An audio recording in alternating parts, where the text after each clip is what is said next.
Evil geniuses turn to ban.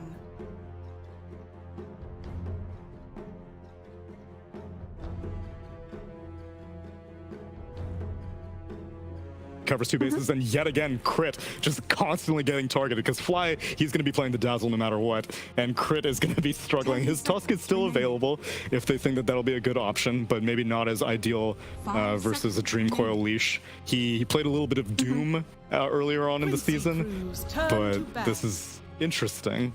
And in the meanwhile, EG heavily targeting offlaners here. Poor Lelis is going to have to struggle to figure out what he's going to get his hands on. Yeah, I think picking up the Lelis heroes is a solid approach for EG. You just he plays a lot of these nuisance type heroes, right? These heroes that kind of change the way that the game is played. These Timber Saws and these Beastmasters in particular. So I would say so far so good when it comes to this. You can also kind of look towards protecting your Ember Spirit now that you've taken out this Beastmaster. You don't necessarily have to only focus on the offlane heroes. Yeah, but banning out Fata is like throwing at a dartboard. You never know what that dude is going to pick half the time. And so... That's very true. But our sample size for Fata this play, just because I've done so well, has not been that different than what we've seen other people play. There, he did have a little bit of exceptional heroes. He had one position 5 Pangolier. He also had an Abaddon at some point. So a couple of heroes that we're not used to seeing. But for the most part, he's been playing his Snaps and his Zeuses more than anything. Let's see what they go for here next run. So EG also, when they ran the Dazzle, they had that one Lycan draft, but they also had that one Luna draft. And the Dazzle and Luna looked pretty good together, actually. Let me check that computer is in the cat's room. Like, that is very clearly the cat's room. Oh yeah, it's the that they borrowed to put it. Lelis just temporarily rents it out from Lua, who is his cat. And she graciously offers it. That's very kind. She's almost a part of the team then. Oh, absolutely. I'm pretty sure she gets a salary. She should. Necro. I wonder if Quincy... Bristleback? Yeah, because they banned out the Viper, but then wouldn't EG want Necro? If Quincy wanted to pick Bristle? I mean, we'll just have to wait, right? I assume that getting this Necro out of the way will open up EG to potentially playing some kind of carry that could be heavily pressured by it if it were picked as an offlaner, right? Carries that come to mind could be things like Terrorblade or Ursa or something, right? So we can't say for sure. This is going very slowly, though. This is the 6-month culmination of scrim data, professional meta-analysis, exchanging words and Discord messages. It's all come down to this. Oh, they take out the Terrorblade. I mean, I guess with the Necro ban, it looked like they were potentially setting up for that Dazzle TV lane, like we briefly touched on. So I guess, I mean, they also really like the Luna, the Dazzle. They've run it twice, but I still don't know how good Luna is as a hero, especially when you're looking at the lack of disables coming out from Ember and Dazzle. They don't really fit the bill that well. And they let Puck into the pool, but they still haven't really drafted a solid way to catch this Puck. So Crit did experiment with Lion once.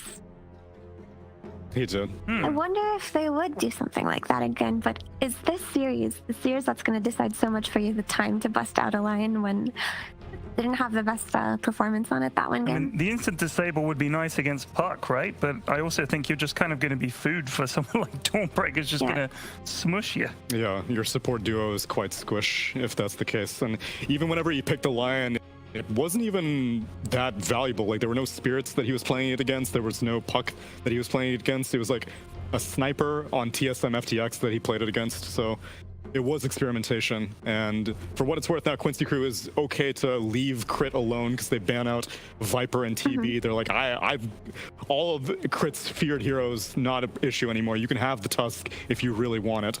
Damn, my man is yoked. It's just that the Tusk probably wouldn't be the ideal pick. Like, it's definitely something to consider always, especially if they're going to set up for some heavy physical damage hero to pair with the Dazzle. Okay, so instead of Lion, they go Shaman. Shaman is a little bit more dependable than Lion as a hero. Like, you still get the Hex, which is the way to deal with Puck. Like, of all of Crit's heroes in the pool, there really wasn't an anti-Puck hero left except the Lion. Shaman does pretty much the same thing. A Hex is a Hex, right? But what does Shaman give you that Lion doesn't? He gives you Roshan with his Serpent Words, and he gives you objective damage. And he's better on lane than Lion is, to be completely honest. Like, that hero, unfortunately, has fallen off a lot. Sven, my goodness. Geniuses turn to People run an off-lane Sven sometimes, I've seen. Yeah, and it's usually in the interest of buffing up, like we've seen it with Lone Druid, I think Liquid, like that pairing. Sven as a one position has been extremely unreliable, and it doesn't really strike me as much of a Yawar hero. So, but then the question is, like, where is this Dawnbreaker going if it's an offlane Sven? We also saw Nouns play offlane Sven too, didn't we? We've also we also saw a carry Dawnbreaker, didn't we? Oh yeah, carry Dawnbreaker is pretty traditional, and so I would be okay with Yawar playing that. But then, like, I don't think Sven is adding too much to Dawnbreaker's strengths. And then, like, where the hell's Razor going There's then? that Lycan pick. So this Sven makes sense, actually, right? Because they did leave this Lycan in the pool, and by picking this Sven for yourself, you do have that hero who can deal with a summons type hero like Lycan. Having that extra stun is going to be nice, because you didn't really have anything to potentially set up for the Starbreaker from Dawn.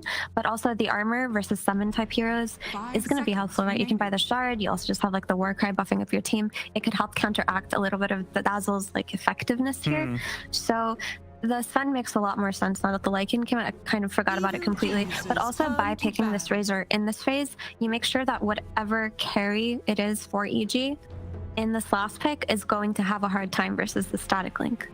Like, Razor is just an incredibly strong laning hero. So you can actually put him anywhere, really. Like, if they do want to do some shenanigans or they swap around the Sven and the Razor, they can. But for the most part, you are making sure that the carry lane for EG isn't going to go as well as it should. But then why pick the Lycan if there's already an answer in the form of Sven? I mean, it's an answer. Like, it's a hero that does well versus it, but it doesn't necessarily mean that the Lycan isn't going to be effective, right? We talked about EG running this Dazzle and Lycan before to greatness. And also, the way you play Lycan, you do not have to run into the enemies and fight them. You can just play the split push game. You have two heroes on your team that can play side lanes for you, the Shaman and the Lycan. You can make it so that you can pick and choose your fights. You don't necessarily have to look at it in terms of, oh, does late game Sven beat Lycan? Because the answer is yes, but Lycan is still a good hero in terms of tempo, in terms of the ability to play around his ulti, and just like being that hero to buy your like Helm of the Overlord. I just feel like EG's going to struggle to get fights started on their terms. And Ember Spirit may get a slight chance, and then everyone's just going to stare. Lycan doesn't want to go in because he's just going to get his entire army sliced up by a Dawnbreaker and a Sven, and Puck also, which is a lot of AoE. And then if they want their initiating to come from Arteezy on a carry roll, I feel like he's going to get just instantly linked whenever he goes in. And so I think initiation can be okay with Ember and Shaman. Like, that's how you pick Ember, really. Like, one of his strengths is that he can take these fights for you, and hopefully your Shaman follows that. But you do make a point that you want something to be able to do that. That's why they ban out the Void, and rightfully so, on Quincy Crew. But EG bans out Bristle and Wyvern, so they cover their bases. So they see the potential for the Fada 5 Razor. Yep. It's been known. They've seen it. They're scared of it. Fada's been chilling. Hasn't been scrimmed. Under the radar. You're saying he's playing all these traditional heroes, and then last game, boom, Fada Razor. Who would have seen it coming? And I honestly think that that's like maybe the best position for them, because it'll make Lycan for Nightfall, if it's an offlane Lycan's life hell. And Dawnbreaker's a pretty self-sufficient carry. She doesn't need like a stunning support to help her out. Oh, Warlord, good heavens. I did not see that Sven is retching over in the corner. It's the support Sven. Is it the Fada 5 Sven? Or is it the Fada 5 Razor? I think I prefer the Razor. I mean, I just hate Troll Warlord, so I'm just gonna ignore that hero's been picked. No. But good lord. I feel like you put the Razor offlane. So between Dawn and Sven. well, I guess it'll depend on who EG pick as their carry. Well, look, on the positive side, it gives them a way to take Roche, right? Sure. It can hit buildings very hard. Sure. Which they were kind of lacking, as opposed to Luna, Lycan, Shadow Shaman. And they hit he's a towers. troll and a warlord. Yeah. So Use both those. I'm not saying I'm a fan of it. Okay. But I am also not as good as these guys at Dota, so I trust them. Come on, Fada, Yeah. pick your hero. I want to see. So we talked about the Dazzle Lake and Luna, didn't we? And it came out. That's not much of a surprise, but now they have this really early timing on EG that they can play for. Like they've got the minus armor coming out of Dazzle. They've got the Lycan helm that's going to come out with this creep, right? They've got the Shaman wards. They've got Luna who's going to group up with them with the aura early on. You're looking at early Roches, early engagements, like maybe taking over the map entirely for yourself, because this Quincy crew have this troll. Maybe they felt confident that they would hit the timing of their Luna draft, because troll does need more time than most carriers, right? He does need to farm up his key items. He can't exactly join these fights early on. It's the Fada 5 Zen. This is so interesting. I don't know if I like it. I never know when you say this is so interesting if you mean what the flip is happening No, because when you think about Sven, Sven can play utility, right? Because he does have a shard that he can buy that gives his entire team a nice aura buff, and Warcry is just really good for your team. You also have a support that just has a pretty solid stun early on, but it's hard to say, really. Will this 5 Sven do that much? I guess if you pair it with the Troll Warlord, there's a lot of kill potential in that lane, right? You've got a stun, you've got the axes. Maybe you can just bully the off lane, potentially. I mean, we'll have to wait and see. Like, I'm genuinely very confused about it. I feel like EG got what they wanted out of their draft, whereas Quincy crew went a little bit more experimental than we're used to seeing. Well, if you're going to experiment, this is, of course, the time to do it. This is absolutely the time to do it. Bleeding sarcasm. Flash sarcasm for the internet there. So, Mira, you think EG are probably in a better position in this? I have more faith in EG's draft just because I haven't seen this Quincy draft before. It really confuses me, to be honest with you. Neil. Were it any other team, I would be immediately super against, but I'm only partially against Quincy crew. They got lost. Troll Warlord has complicated things one too many times. I'm gonna go EG. Okay, well, we're going to throw it over to Sunsfan, who is delighted about this troll pick. He did a little dance when it was picked. He can't wait to see it. I'm sure you can't either. Let's get into the game. Welcome, everybody. This is what we've all been waiting for. For 6 long weeks, one match, the only one that we knew was going to matter in the end. It's EG versus Quincy crew. Sunsfan with Purge. Best of 3 to find out who goes to the major. Or if EG wins, there's a 3-way tie. So this, obviously, all the members of Nouns are watching this series with bated breath, rooting for Quincy crew. They are, yeah. That would be the spooky thing for sure, that they have to play tiebreakers, because their chances of doing equally as well against Quincy and EG is maybe less confident as time goes on. But it would be amazing for them if they made it to the major, that's for sure. They do spot that there's an observer ward with Quinn here. We'll see if they have a sentry available. We'll see if they end up dewarding it, though. It might be covered by Abed, so maybe they don't feel comfortable putting the sentry down just yet. But yeah, the Fada 5 Sven with 0 cosmetics. It's interesting. If there's any player that I see playing these weird heroes as 5, it's definitely Fada these days. He's great at it, and frankly, Sven on paper is really good this game. There's a lot of physical damage coming from the EG side here. Yeah, well, he knows how to use a stun. That's a pretty hard one to miss, as Crit takes a ton of damage as a result. As you can see, the bounty runes have gone to each respective side, though, so they'll trade that out evenly. And I'm not gonna... top net worth. That's true. That is true. That one wolf, very, very delicious. I don't want to look too into this, Purge, but when they were picking their heroes, so we learned this season because we're scrubs, but apparently the players can't see what the other team has selected for their specific heroes until the game has already started, right? So there's no reason to wait other than talking. And they didn't pick their last 3 heroes for a very long time, which means that they were really asking themselves who is playing. Like, they didn't know what positions they were playing, which, you know, that happens with super flex lineups like this. But like you said, Sven position 5 is what they're left with, and we'll see how good it is. I am skeptical. I think we all are, but should be interesting at the very least, because it's really weird. Yeah. It is pretty weird. Some of the lane stuff could be part of the reason they discussed for a while, like which lane do they want to be a little bit stronger with the Dawnbreaker, but I think Sven should do fine. I mean, he's got pretty solid base damage, 66. His base movement speed is incredible, actually, at 325. I didn't realize it was that high. So base model alone, 0 makes for a decent support. His mana pool is not that bad either. 291 with some mangoes and a magic stick, so he can actually bring it to the Shadow Shaman decently. And then once they get to later stages of the game, Warcry is excellent due to all the physical damage that EG's playing with. The Shard's going to be good too, gives your team 7 armor. I wouldn't be surprised if he does some kind of like either a Treads Blink build, an Arcane Blink, or if he just goes something like Vlad's into Goal Wraith Pact. Yeah, and we should mention, of course, a few years ago, it was pretty popular for Sven to be a support during a small segment of time. But that was, I'm pretty certain, was mostly position 4. 5 is even rarer if you look back in history. Yeah. It was not a lot of time that it was popular as a support before. There are certainly some carries that have never been popular supports, and Sven did have his time in the sun, and now it's back again. Indeed. As Quinn looking for the rune here, looks like he's going to be able to bottle it up. I mean, on the other side, though, EG, they have it's very clear what their objective is, and that is to push. As Fly taking a lot of damage here, has his Shadow Wave available. He's going to take the hammer, which is going to force out the Fairy Fire. MSS, just a little bit of chip damage to go across from each side. But they have a ridiculously good pushing team. I would say every hero outside of Ember Spirit is just exceptional. Once you get like this big power spike of being able to actually push these towers as a group, like the 5-man lineup is kind of insane for EG. The question is, does Quincy crew have what they like? Did they pick enough to try to stem the bleeding?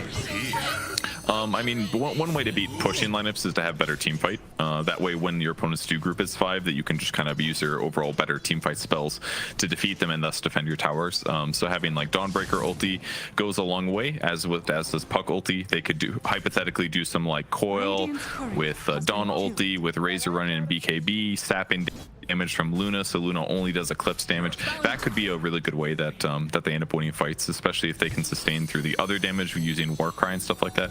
So on paper, there is potential for dealing with the push. But the other way to do it is to get pickoffs, and they also are okay in that category too, with Puck. But Quinn's having a bit of a tough time here, getting harassed a lot. They're actually equal on last hit, so he's doing more than fine. But harassment has definitely been a common thing, and Crit is in position to potentially punish and get a kill here. He sure Quinn is. will go for a stack into a pull. Crit can't get over there without getting spotted, though, so don't really see him dying here unless Crit moves in now. I'm sure he's been called missing for quite a while, but like you said, Quinn is exceptionally low right now. Has the Fairy Fire still there, and is actually... He's not going to gamble. Orbing out. See, he could have hypothetically gone for top water rune, right? But Crit's been missing, like you said, and as a result, if he goes top, orbs over there, Johnson, that's just Crit setting up a kill, and Puck ends up feeding. So Quinn doing the safe thing. Yep. Nicely done here. Which is going to cost him a couple creeps in XP, but at the same time, you could say the same thing for Crit, who was there for quite a while, just not getting any experience. But that means Nightfall is doing quite well in terms of just the experience alone. He's level 4 in this off lane, sitting on 20 and 2 in terms of the CS, while you are at 23 and 3, so relatively even CS wise, but Nightfall obviously with the XP advantage early on in this game. I mean, talk to me about Troll. This is a hero that I don't know what to think. It's one of my favorite heroes to play. Not that that matters in this cat. Yeah, I think he's fun, but his ult just seems super awful most of the time because you can't really control what you're doing. It's very counterable right now. There's a lot of really simple solutions that beat it as well. Nice play by Fada there. He manages to block the large camp again, despite it getting dewarded. But yeah, the hero is has some issues for sure. The reason they picked him probably is because he's a strong laning carry and they didn't know what their opponents were going to pick yet. Obviously, they already saw the Lycan, but they feel confident there in that matchup. And the AoE blind is really nice. The miss chance is one way to give your team some safety when the Lycan goes dive in on your supports. Or if he gets on top of somebody like Luna or other heroes, he will be good at you know, giving some space to his team, basically, while also giving them a really nice Lycan win condition. But it takes a lot of time to get there, usually, is the problem. Fly gets off his grave, and Crit actually coming in to try to counteract this kill onto Fly. It looks like it's going to be successful at that, at the very least. MSS, though, will live. So nice rotation from Crit. But now he's kind of stuck down here. Have to try to transition to that mid lane. Is Quinn going to get up that Waning Rift, looking for the rune, but looks like it is going to be top. It is a DD, so Fata kind of holding that for him. Although Abed gets off the Remnant, but he has very low mana. Can they punish this? Pops the wand, and he's pretty much full. Yeah, if Quinn has 6, maybe they can kill potentially because they could stop his slights and his ultis. But with the DD, yeah, it's a scary amount of damage. And Quinn once again protects himself against the shaman. This time a ward helped him spot this. And while Crit has been in position to make these really amazing plays, Quinn just being safe and his team communicating. In this case, the ward has just made sure that Crit doesn't get gold and experience advantage to compensate those good positions. So EG, in terms of worth distribution, have a 1K lead right now, but obviously quite even. I mean, I think that's the one thing about EG that they've been pretty consistent with outside of maybe the first couple weeks, which anytime they make a roster change, I shouldn't even say that, even when they're consistent with their roster, they kind of underperform in the early stages of the DPC, as we've seen many a time. But they are very good at laning. That's one thing that is 100%. Yeah. Lezal, the static link, not a very long duration there. Yeah, he needed to protect himself, though. Fly's done a really good job in this DPC season with Dazzle and making the hero look very good at pressuring the first couple levels. So if he gets aggressive on you with Poison Touch and he's got a Grave ready to go to extend his life, oftentimes it's going to lead to a bad trade for the other team. So, yep, got to protect himself with the static link there. We are 7.5 minutes in. No first blood, by the way. I just noticed that. Obviously, very hype matchup. Both teams know how important this game is.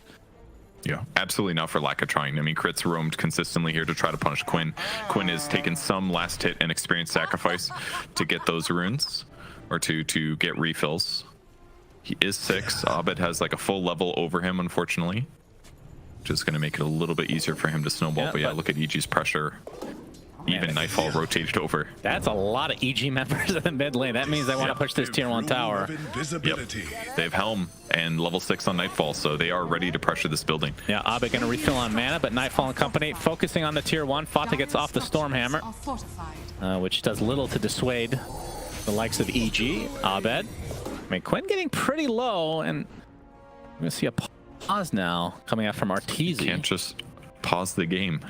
And that's a very It's a video game point. with real players. This is going to be so hard to defend. I mean, they're orbing it.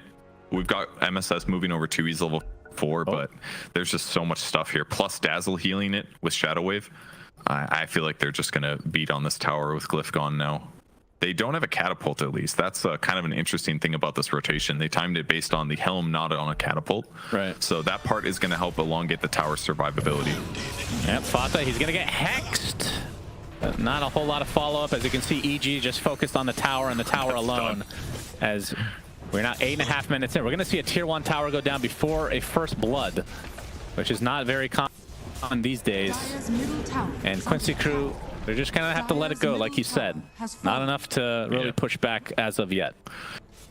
That's why they picked Lycan, because it's going to make killing their towers a lot easier. Now Nightfall moves into the enemy jungle as well to steal creeps. This is really nicely done here. Troll is a pretty darn good stack clearer, but you know, Nightfall takes control of one, it auto attacks the other one, so he's going to undermine the stacking that Sven did, which is painful because Fata's net worth is probably pretty low. Yeah, it's only sitting at 1,000. He does not have boots yet. He's saving up for it.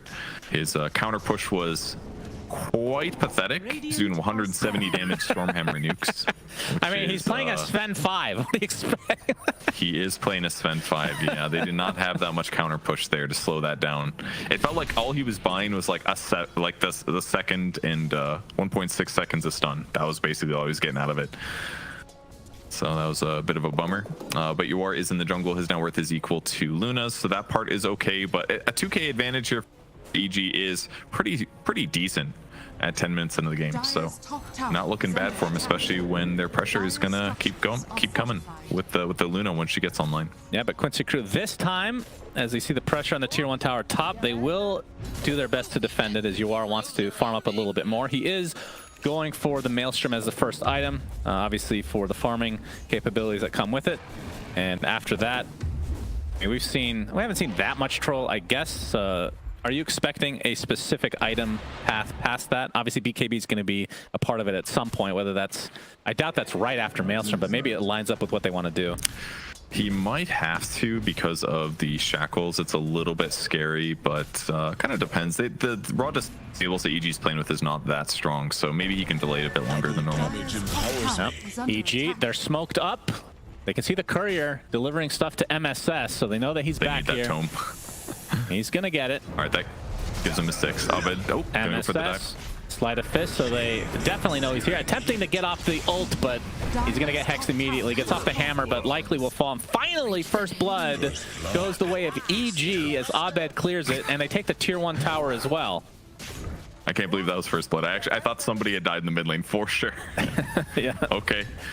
First blood doesn't mean the same at 11 minutes, that's for sure. The relative gold that it gives you is just not quite as high, but 3k gold advantage for EG is what we're expecting with this Luna pick and them having Lycan. They definitely shifted really nicely into this push lineup with their drafts and puts Quincy Crew on the back foot, especially when they're a little under leveled. They also put the tome on Dawnbreaker, of course, which means Fada does not get it. Not the end of the world, because God's strength on a sports fan isn't exactly incredible. Do you even level it? Honestly, I don't even think you level it. Generally, I would say no, probably not. At least not until Stormhammer and Warcry are maxed out, because those abilities do scale pretty darn good. But hey, at least Quincy Crew, Leslaw's had a good time. His net worth is relatively high. He's able to take, not get the tower. Actually, Catapult stole that one, unfortunately. But they're keeping the net worth close-ish. I mean, I think the net worth difference is basically just the tower difference, right? Other than that, it's actually relatively even.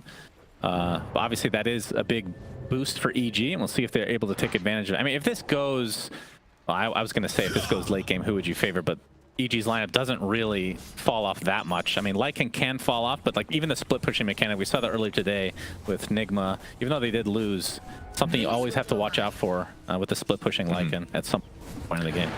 It is not the worst in the ultra late game on the EG side for sure. Luna does tend to like have some issues in ultra late game when you talk about like Scotties and stuff like that. I guess Troll technically has to worry about that a little bit too, but I think the most powerful thing that EG has going for them in this mid game is just the power of Grave, to be honest.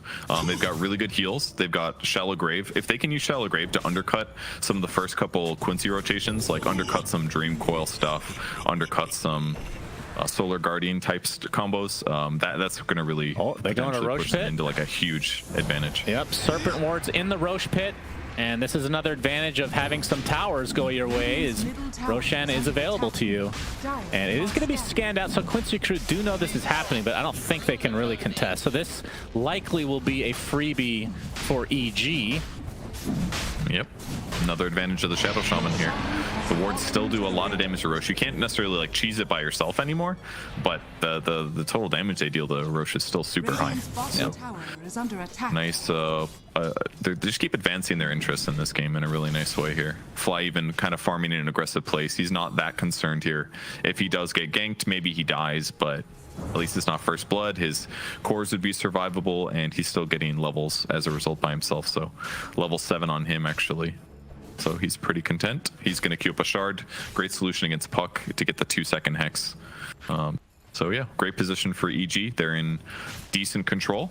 But as long as Quincy keeps farming, eventually they're going to hit a timing where they're going to be able to take a fight. And it's probably BKB timing for the Troll and the Razor. Once they get those, then they're going to probably run at their opponents, get some pickoffs through Grave. Yeah, and on the Razor, Leslau, not that far away, 1200 or so to finish that bad boy up. And we'll see if that is the go time like you're talking about, because that will align pretty nicely with Yawar on the Troll Warlord. The fact that Yawar is top net worth is actually pretty impressive, considering he's kind of got pushed out of his jungle. But I mean, the fact that he's keeping up with the Luna at this stage is, and the fact that a lot of his stacks were taken out actually. Yeah, they were like little two stacky type things. It wasn't the worst for sure, but Fada hit 6. What is he gonna do? There's no way. It was Warcry. Yeah, it was Warcry. Yep, that's a great choice. If he picked his ult, that would have been a misclick, I'm pretty sure. As Fata getting a nice mango.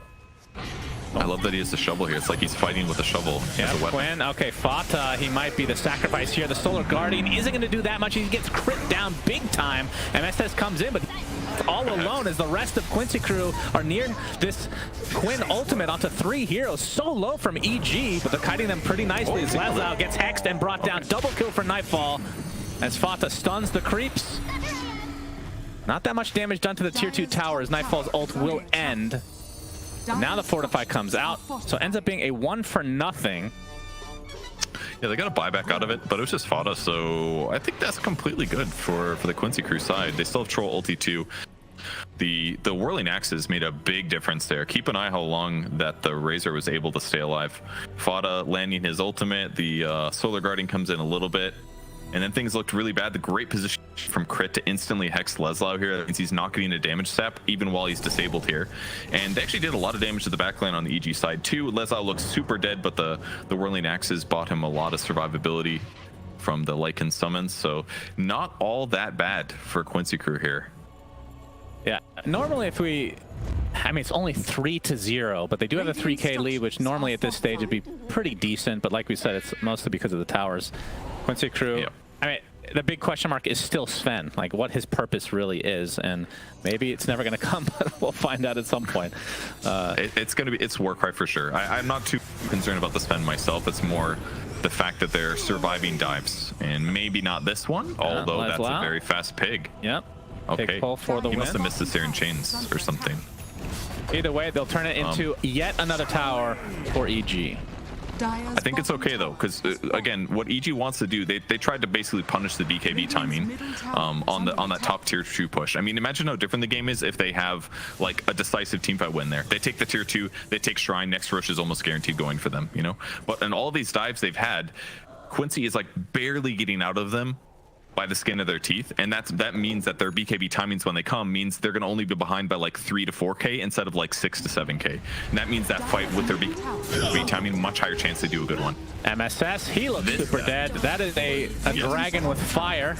Usually that equates to a lot of damage, and this is going to be another tower unless Quincy crew want to defend. They do pop the fortification this time, but still a lot of creeps for Nightfall with that Helm of the Overlord, which means this push will be very difficult to actually contest. And the Blink Dagger now online for Quinn, so he can get off those coils a little bit easier now. They are still pretty far from the BKBs. 1,000 for Yawar, and he's got it. They're gonna smoke up. They're gonna try for it. They haven't shown this Blink Dagger, so this is the reveal for them. Obviously, like you said, the BKB is not quite online, but as we see on the screen, Arteezy does have his. So that'll be... Oh! Azla actually attacks out of the smoke, revealing the illusion. That'll put this to an end, and perhaps Yawar is just going to be chilling until that BKB. He's scared right now. He doesn't know where the EG side is. And keep in mind, Crit has a Blink Dagger himself with all this nice net worth with his Philly Stone. He's got 3 points Hex, 4 points Shackles. He is a really, really scary hero on the map right now. Because if they move undetected across the map, that means any core that shows is going to get chain disabled. Yep. And yeah, they've got Solar Guardian to try to turn it around a bit. Do they have the Locket on Dawnbreaker? They do. This is really big.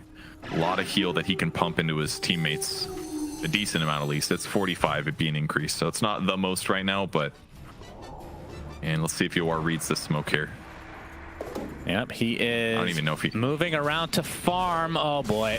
Arteezy's smoke does pop. They see Yawar. Instant hex from Crit, and followed up by an Eclipse. Goodbye, Yawar. That is his first death of the game. Very, very important one.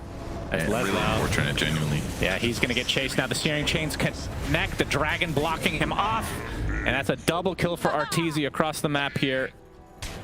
And this lead is now starting to feel like EG is taking off with the game to a degree. I mean, the Quincy crew hasn't hit their timings yet, and we'll see what happens when they do. Yeah, they're close to him for sure. That Observer that they placed near that tier 2 fight before got them that second kill. But at some point, someone on Quincy was going to die. The fact that it took this long was still a good showing. But yeah, the game is getting really scary for them at the moment. They need to finish their BKBs. They need to take a straightforward fight if possible. And it is hard. I mean, they've got Drum and a Hyperstone on Lycan. Like, they are just accelerating so much right now. Controlling the enemy side of the map. Roshan potentially up in the next few minutes here. Potentially in 1 minute and 15 seconds, actually, to be exact. Razor's got BKB in 20 gold, and Troll has it in 200, but he is scared to approach the creep wave. Yeah, Quinn is working on a Lincoln Sphere. Obviously an item you don't want to have to get, but against the instant Hex, against, I guess, the Poison Touch, which is the Hex as well. They got a lot to work with, and definitely needed this game. They do. Yeah, you can phase shift the poison touch at least, but yeah, the hex is almost impossible to stop. Just an instant cast time. All right, they are basically ready to go here. Leslau is in the front hitting creeps. His BKB is available. He's probably going to TP, it looks like. That way it is a little bit more of a secret smoke, so to speak. But the ward vision is so good on the EG side. Let's see if they break smoke for this. Oh, they do the dragon. There's the instant initiation from Quinn, who gets off the coil onto 3 heroes. Plasma Heal hits absolutely nobody, but Yawar is hitting everybody. Double kill for him, and those are the first 2 kills of the game for Quincy crew. Doesn't look like they can chase down Nightfall. So nice pick off for them. Obviously, it's only 2 supports, but better than nothing, as they haven't found anything as of yet, so it's a start. Yeah. Those are the 2 most important heroes. Maybe catching Lycan in the ulti would have been great too to get him as the 3rd kill there, but if they go on Luna, there's a BKB available. Ember Spirit would have been cool too, but yeah, kill those 2 supports, don't have to worry about the disables, and now they get some map control, which is very crucial. This is like some of the most important. Yeah, look at this great silence on 3. Luna wasn't going to pop BKB there. They get coil on 2, so they get to clean them up. Arteezy doesn't even have to press BKB, so not the worst for EG, but very crucial that Quincy uses this time to get D-wards and control their side of the map, which they have now done. But BKB timing is now an anti-thing. Fada's going to break smoke, though. Yep, Warcry giving him that extra move speed to get away. And there's the Hex onto MSS, so he might be the sacrifice, although Yawar is in the area. It's off the whirling action to prevent some physical damage, but it's not going to be enough to save his comrade here. As Fata, he's still here, apparently. Searing Chains and Lucent Beam right clicks. 2 more kills for EG. That's not the worst time for Fada to die. That was his dieback, I believe. So I guess Roche being up in minute and 40, it puts Quincy at a pretty good place. A bit of a long respawn here, so EG won't be able to abuse these 2 kills to get an easy Roche and guaranteed advantage, and that means BKBs will be off cooldown too. So ultimately, fate is in Quincy's hands for the next Roche fight at least. They still haven't used Solar Guardian either. That ain't bad for them. Yep, very true. So they just need to group up here and take the fight, but they have been under ward a little bit. Yeah, and unfortunately for Quincy crew, when Roche is up, that's not enough time for Quinn to actually finish his Lincoln Sphere. But they're going to smoke up now with 3, one of which is actually MSS, who does have the Solar Guardian. And Arteezy, you can see on the high ground here, accompanied by the goofy-looking Black Dragon. Quinn, his smoke does pop, so they know that they're in this area, but no vision to come. So they might have to just reset. Radiant are scanning. They're Taking taking the outpost. Yeah, that's very obvious that they're there now. That's Fata. Yeah, they're playing very carefully. 2 absolute juggernauts in the NA scene.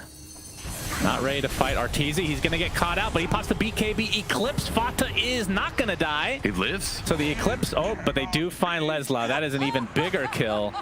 And with Roche coming up in 20 seconds, that's a 20-second differential between the respawn timer for Leslau and Roche's respawn. But will they scout it out?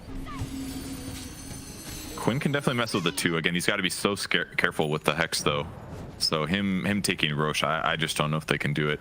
I mean, Leslau moved in at a decent time, but unfortunately for them, Fada survived. He didn't need to go in, and he walked in the observer ward. Wow, so they were really confident. I mean, that could have been up for another minute and a half, though. Wasn't that a 130 spawn? It was like 140. It was pretty long. It was likely to come up. You're saying they would have sat there for a full minute?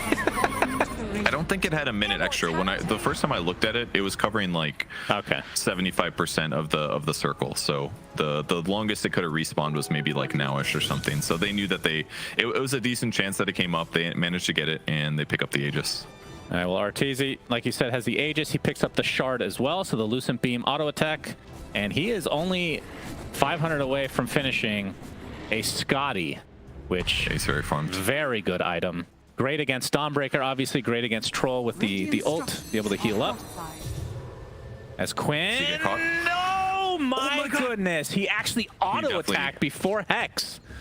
He auto attacked the ground, so the auto attack wasn't weird, but yeah, the fact that he should have gotten the Hex there, a little bit of mistake. They're still ahead, so it's not the end of the world. They still caught a creep wave. They just want to keep EG away from their racks right now, and top racks is likely the one that they're going to go for. Maybe Quinn will go attempt a pick, but this observer ward is almost spotting the squad, so Quincy has to be very careful where they're standing here.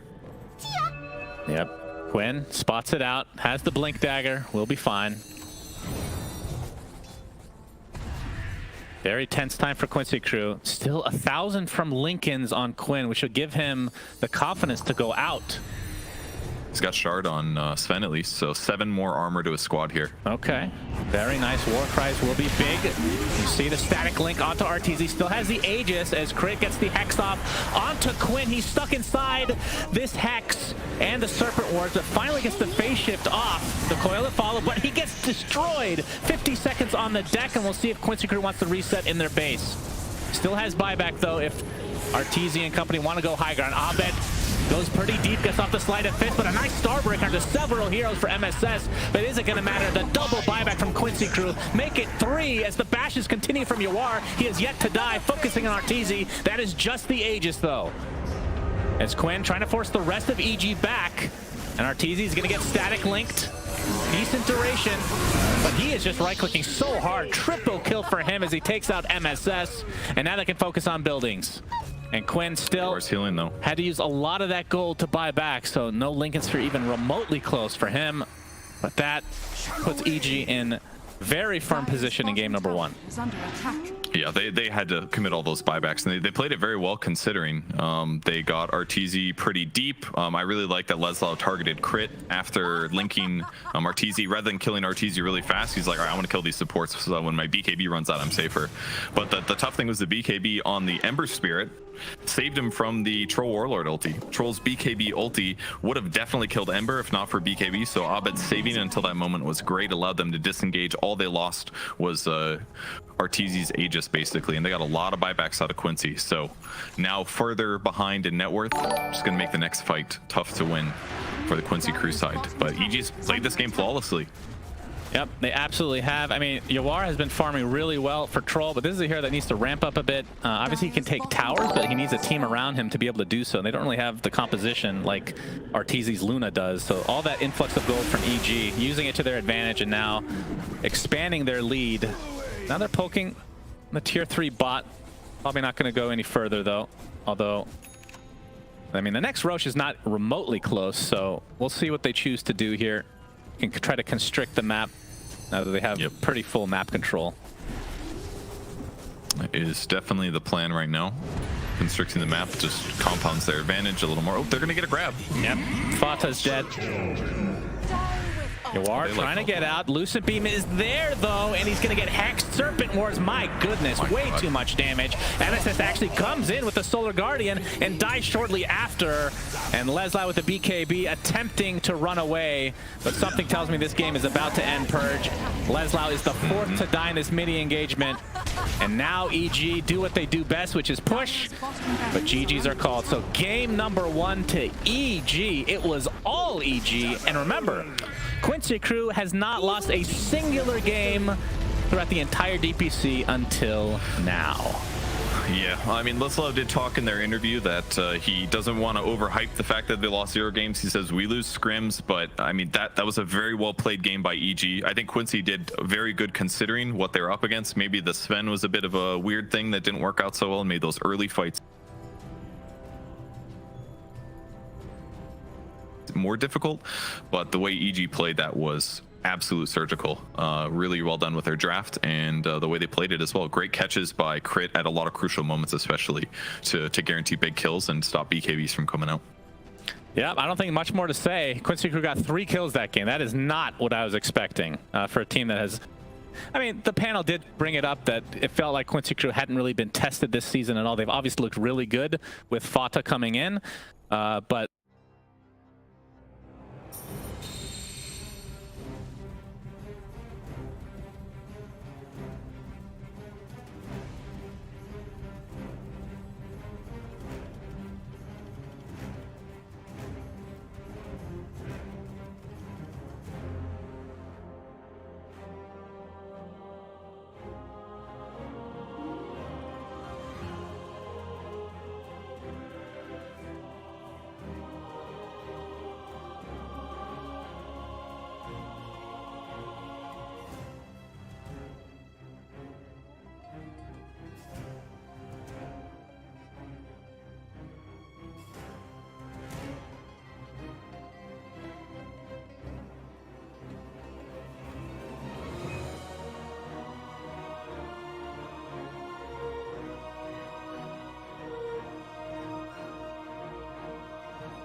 Oh yeah, we want retribution. Oh yeah, we want retribution. Oh yeah, we want retribution. Yeah, we ran out of patience. Boil up with the cold hard hatred. I can feel the vibration. Feet in the streets, it's a new sensation. I wanna break faces on the pavement. I wanna make greatness look complacent. Adrenaline awakened, I can taste it. We can make an impact, grab and then take it. Like a disease, bring them to their knees. Take the thing to see. Just like a wind, spread into the streets. It's time to make them bleed. 'Cause we just want retribution. Let's go light up the darkness. Make true of an empty promise. Flip cards in the weekend, harmless. Take to the streets and turn them to a mosh pit. 'Cause we want retribution. Oh yeah, we want retribution. Oh yeah, we want retribution. Oh yeah, we want retribution.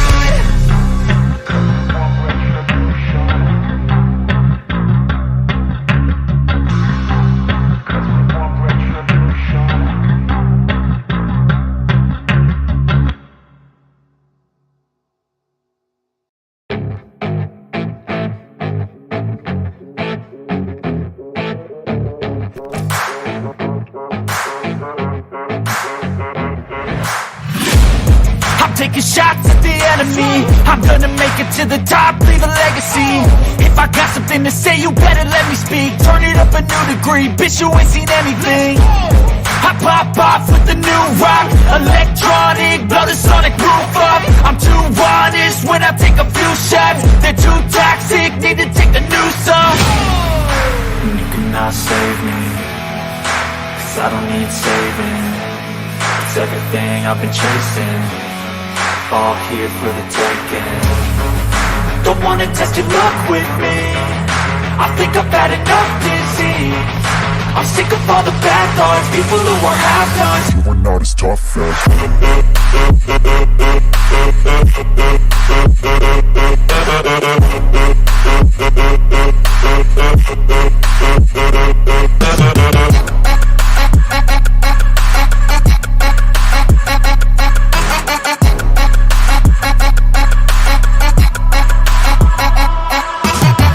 I'm back, you know that I never left. I got tracks and some music that you never guessed. I don't slack, don't lose, learn your lesson yet. When I get to choose what I do, I'm like a weapon. I'm not sharp as many, but got hard, I'm ready to change. Scars to envy, to win large and plenty. I like to play fast, never change back. Calling out, I'll pay back, 'cause I'm great at that. Oh, you cannot save me, 'cause I don't need saving. It's everything I've been chasing, all here for the taking. Don't wanna test your luck with me, I think I've had enough disease. I'm sick of all the bad thoughts, people who are half-nots. you are not as tough as Don't wanna test your luck with me, I think I've had enough disease. I'm sick of all the bad thoughts, people who are half-nots. You are not as tough as me. Don't wanna test your luck with me, I think I've had enough disease. I'm sick of all the bad thoughts, people who are half-nots. You are not as tough as me.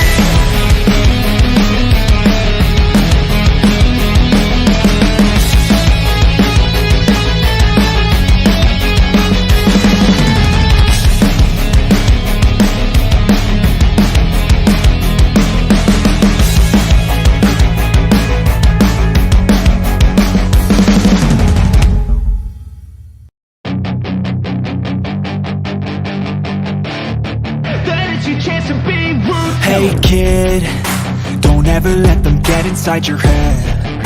They'll tell you what to do in life instead of everything you know that you could get.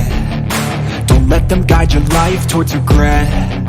I'll fight for what I love with every breath. My past is filled with things I won't forget. I use them all to push me to my best. So treat the worst of times just like a test. If only I could go back in time, I'd tell myself that everything will end up alright. Just push yourself, test yourself, figure out what you like, and find your limits, don't be rigid, always work towards a prime. Surround yourself with open minds, people can change your life. A few friends with intent can help you feel alive. Find a passion, take some action, and with a little time, just be patient, make a statement, try to enjoy your life. They'll try to kick you while you're down, they wanna rise up while you drown. They wanna fill your head with doubt. They're silently scared that you'll figure it out. I'll make it look like I'm losing, won't bother hiding my bruises. And when they finally think you're wounded, then it's your chance to be ruthless.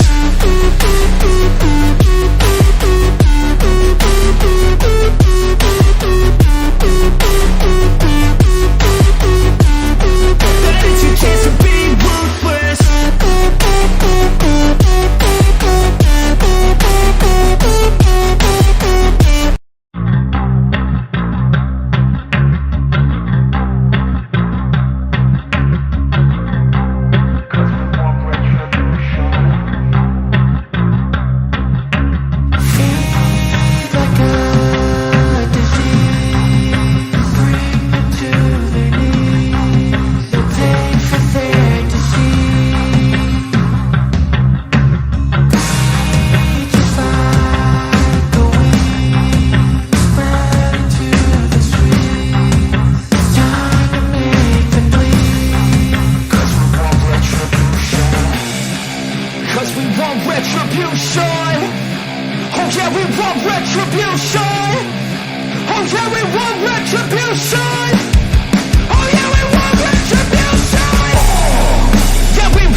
Reset. This is the actual plan we're going to go with. Forget about the first game.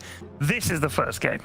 Sure, I'm on board with that, because yet again that leads into what I was saying, that how does a team recover when it gets thrown off balance? You know, everyone's got a plan until they get punched in the mouth. Bam! And they got punched in the mouth that game. They did. Evil geniuses clocked them one. They also punched themselves in the mouth a little bit, I think. I agreed. Also, may have hurt themselves in confusion a little bit, but coming to this one clean. And I say, really the only thing is I give Yawar and Fata more traditional heroes. I'm cool picking Quinn first phase. Right. I think that was perfectly fine. Get the puck.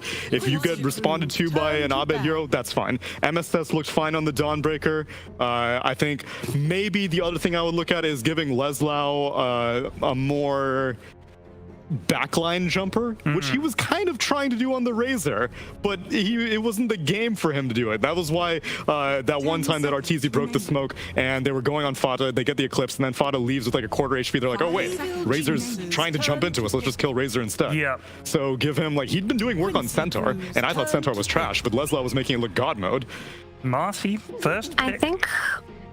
I think like just ban out the Lycan. Like if you see this like dazzle strategy that they're going for again, and you have to draft yourselves into a weird situation where you have this Sven that you're flexing, not just looking at as a carry so you can deal with the Lycan, then just ban the Lycan in the second phase if you think it's coming, so that you don't necessarily have to be in that kind of situation. Because I do feel like they had a weird kind of knee-jerk reaction to that hero. But overall, yeah, I do think we're going to see a lot more traditional draft coming out of Quincy crew this time around. But the trade-off for banning the Viper is they give away Marcy to crit. Yeah. Quincy And if they do want to focus out the Lycan, then I guess the other Nightfall hero has been Razor, which I guess they'll denial pick. So if EG want to go back to the Lycan well in the first phase, they can do that. Or maybe they can get their Dazzle if they think that they want to do their support duo right off the top. There is the cat. I don't like the Dazzle coming up in the first phase here with the Mercy. It feels too one-dimensional, honestly. Quincy crew pick up the Tiny for themselves, which is a little bit interesting that EG weren't looking at it as well, since Puck is not in the pool, but Okay, I like Tiny in drafts because it just seems like the fun thing to do to flex as many heroes as you can, and Tiny is one of the better heroes at doing that. You have to address it throughout the game. This EG seems to have thrown them for a loop a little bit. You can, this 10 Nature's Prophet pick by EG, I mean, like you can see him scratching his whiskers a little bit. Like, what? 5 seconds remaining. We didn't talk about this. This is part of the script, dog. I am a little bit skeptical, though. I've been burned with Arteezy's Nature's Prophet as of recently. I know he played it like towards the tail end. I think it was in the Animator. I think in their grand final series against LGD, he ran it twice, along with Abed Storm Spirit as a compatriot, and I was pretty discouraged with it. He has only run it once in, I don't even think it was I think it was last DPC against TSM, and he has been losing with it. Maybe it's not Arteezy's, but I don't know. Yeah, I'm thinking it looks more like a Nightfall hero right now, just based on the way that EG played the last game, in the sense that they have this Lycan or Beastmaster archetype of hero where you can just like play tempo and play for these towers early on and cement that map control for yourself. Nature's Prophet can do that. He does have the ability to do so with his team. But speaking about Beastmaster, just prioritizing the NP over the Beastmaster to do what we're talking about here, since it is still in the draft, is a little bit strange to me. I think potentially maybe they were scared of just Quincy Crew playing the Razor on the safe lane and punishing the Beastmaster. Maybe that's why they thought the NP was more solid of a pickup there. Why wouldn't they just do the Lycan again, though? Why would you do like in the first phase? It's not that great of a hero. Well, neither is Nature's Prophet, in my opinion. How dare you? But they've definitely got an idea there, right? Because Quincy Crew did prepare for the Lycan, but they may not have prepared for the Nature's Prophet. True.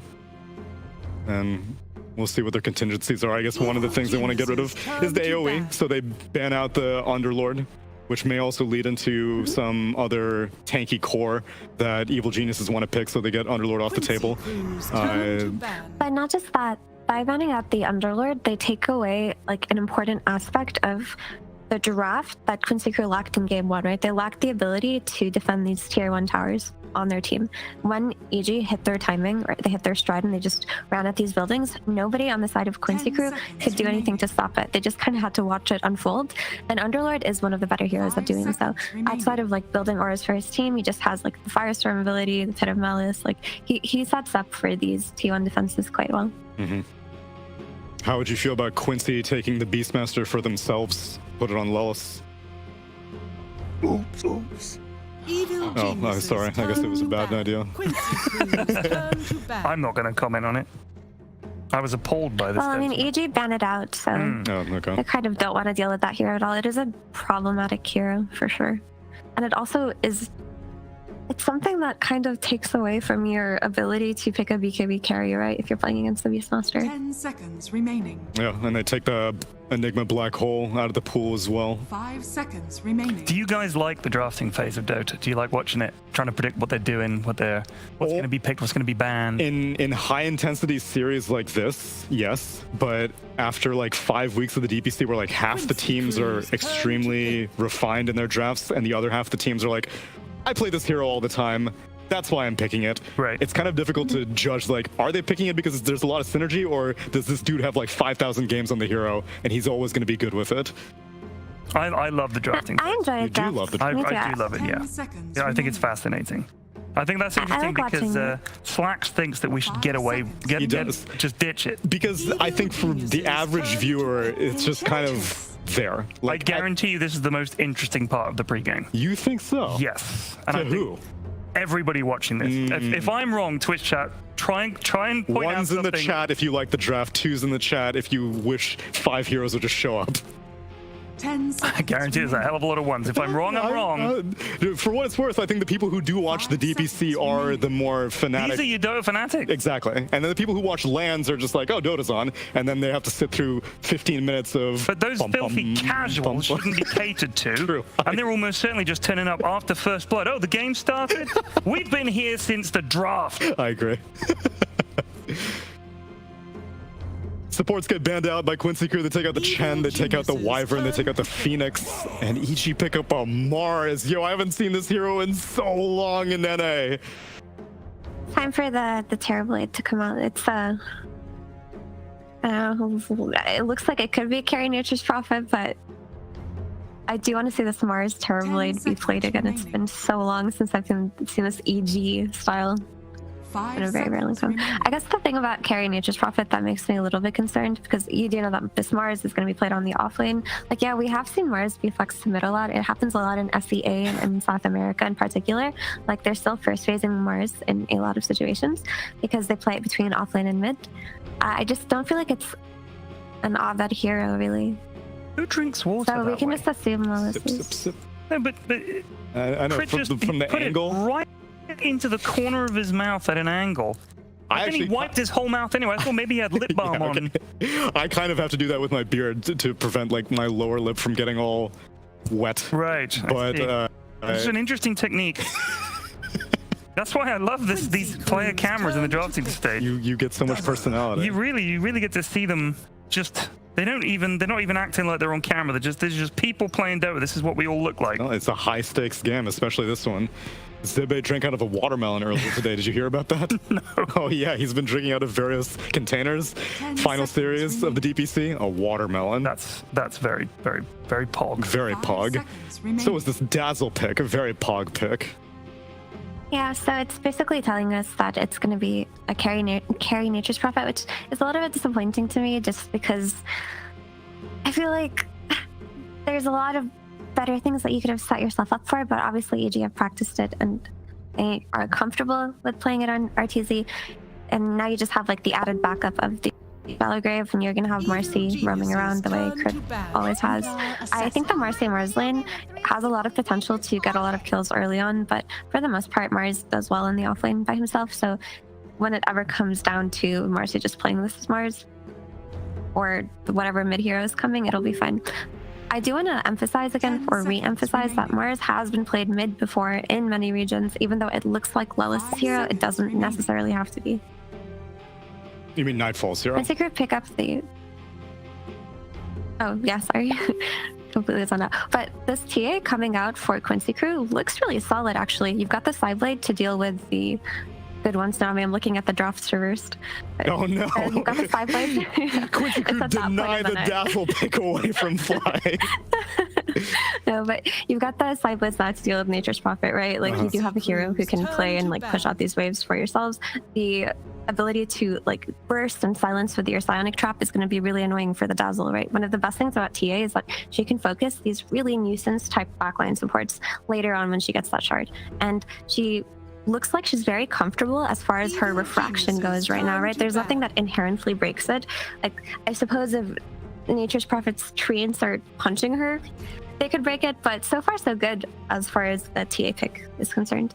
Yeah, and then I guess maybe a Mars shard somewhere down the line, but other than that, it's looking pretty protected, which I wonder if that would make EG want to pivot the Prophet to a different role, because they're like, we don't really have any refraction burners right now, and maybe giving RTZ something like a Blood Seeker. No, I think you stick to your guns at this point and you just... But I don't set up like this your- gun. He keeps losing on Nature's Prophet. It's a bad gun. It keeps jamming. Yeah, well, you shouldn't like... You shouldn't put yourselves in a situation where you've got the 5 done, you know what I mean? Just let it be and, like, get a bat right or something. Ooh. Oh, it's banned. Yeah, what else can they give Abed?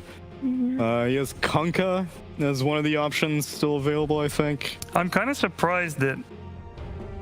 I mean, Oh, I'm assuming that this is going to be a mid TA with an offlane Razor, with an Enchantress and a tiny accompanying the carry. Does that seem reasonable? It's a safe lane TA, I'm pretty sure. You think it's safe thing? Because That's I was just- going to yeah, say, as a Prophet, I would be terrified of Spectre.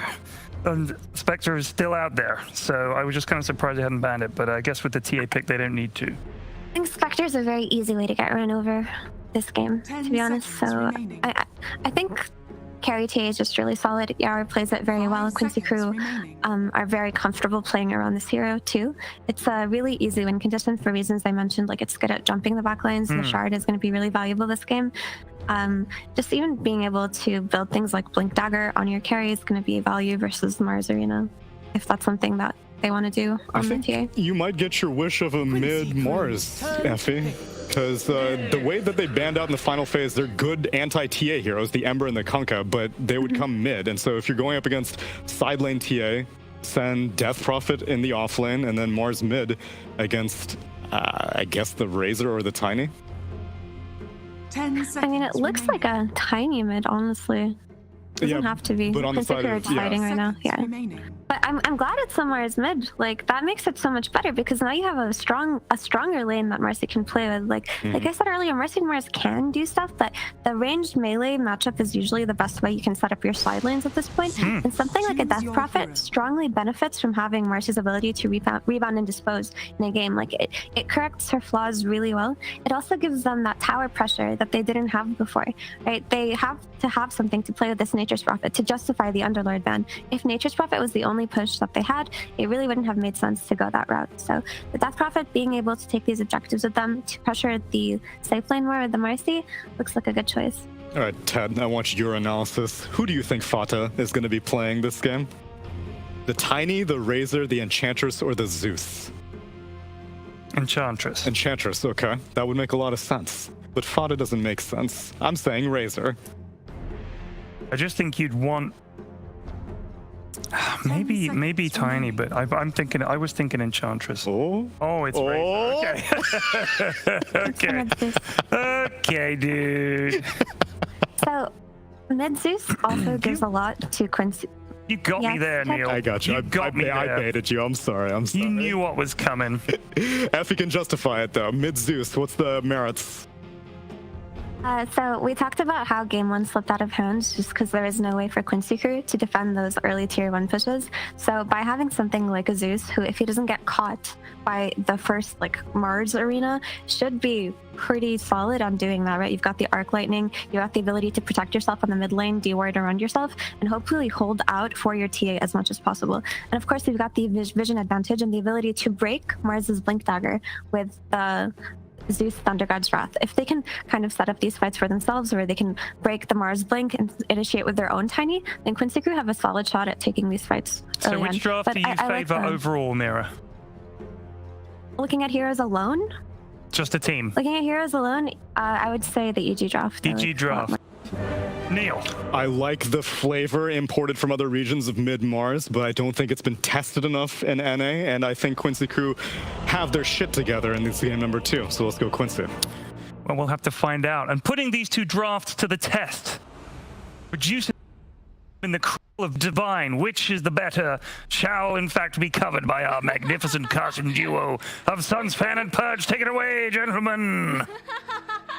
Welcome back, everybody. Now that you've unmuted the stream, welcome to game. You mean muted the stream? That felt mean. Pyrian is the best of us. All right, Pyrian is amazing. Is the only person when I make fun of, I actually feel bad for some reason because I know he knows I'm kidding, but you know. Game number 2, as apparently production wants to get us off the screen so we can see the couriers that are in place here. Wow, that's a little birdie courier. Goodness, this is Quinn's courier actually. Big fan of the bringing himself salves. That's a player. Yeah, it's hard to tell these days. Could be hero model, could be a courier. Or basic donkey. Wow. Yeah, interesting choice. Interesting. Some indeed. people like minimalistic choices here. On his webcam, it's a very minimalistic background as well, aside from the hole that he made with his fist in the door next to him. But we'll leave that for another day, as this is game number 2 of this last best of 3 of the NA DPC before the potential tiebreakers come. If EG win this game, then we have a 3-way tie. With only 2 slots going to the major, that's between EG, Quincy crew, and Nouns. If Quincy crew come back and win this, then Nouns go to the major, Quincy crew go to the major, and EG does not. So a lot on the line, and based on the line, I mean, game 1 was, goodness gracious, that was a shellacking and a half right there.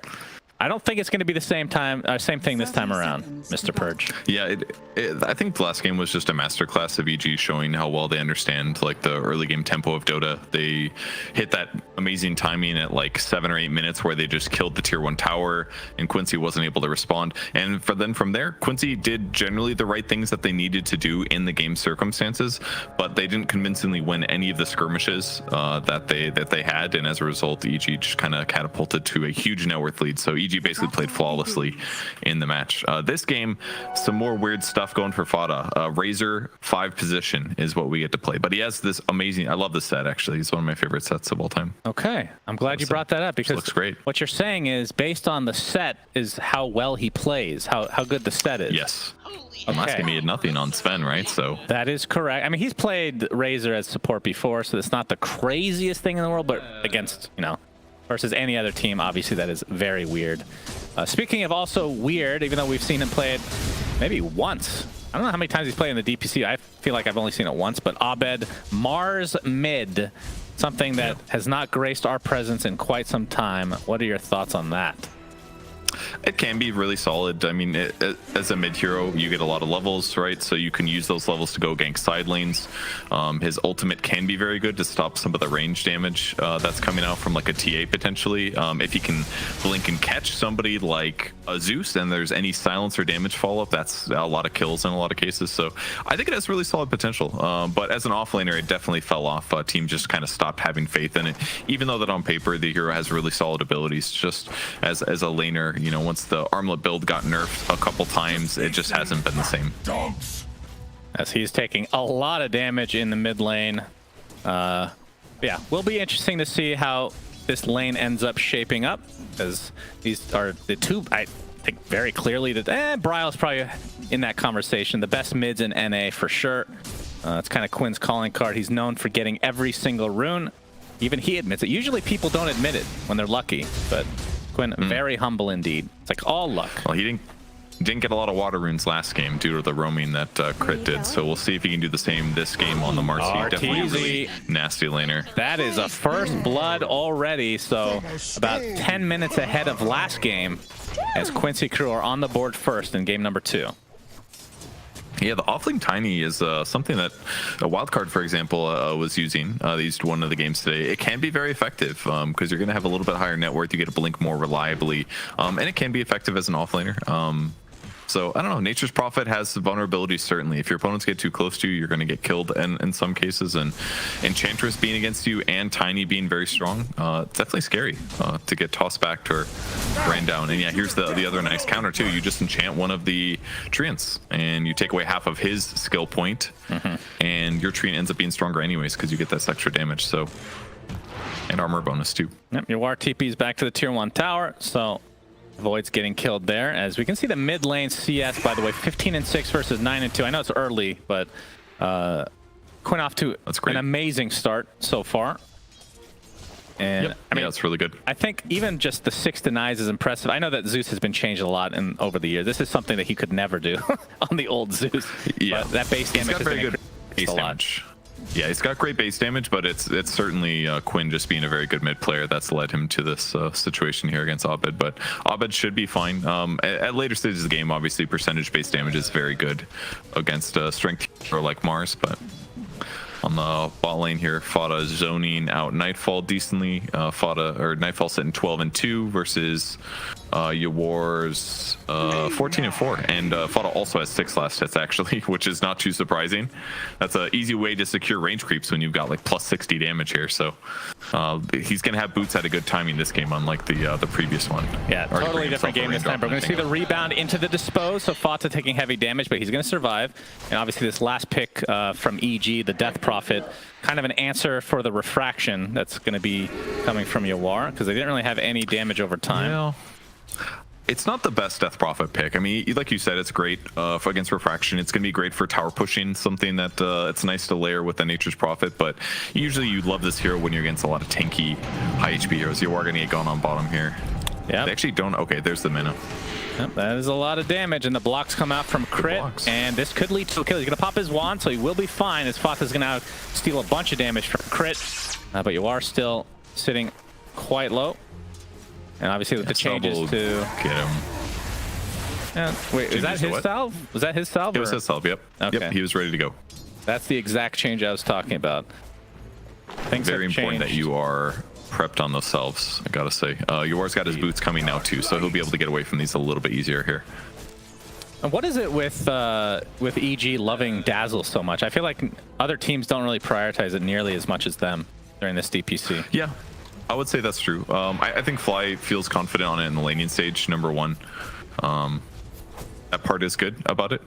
Grave is really effective too. If you have a net worth advantage, graving your allies makes your opponents like, well, basically gets their chances of winning the game.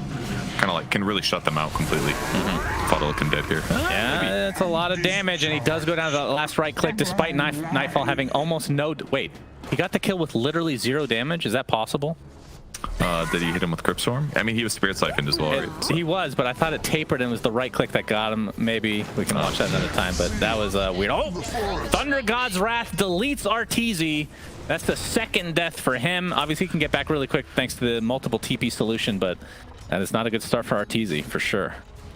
Yeah, that's probably one of the nastiest things about the fast, the mid Zeus is that you get that 6 at a good timing, and then you just solidify kind of 2 lanes. You give yourself gold, and then you take the carry out of the equation here. Oh, Leslie going for a nice TP here. Yep. Would have been a decent pickup, but yeah, pretty safe for him to escape here. And so far, SVG having a great game. All right, let's watch MSS. I always do that one.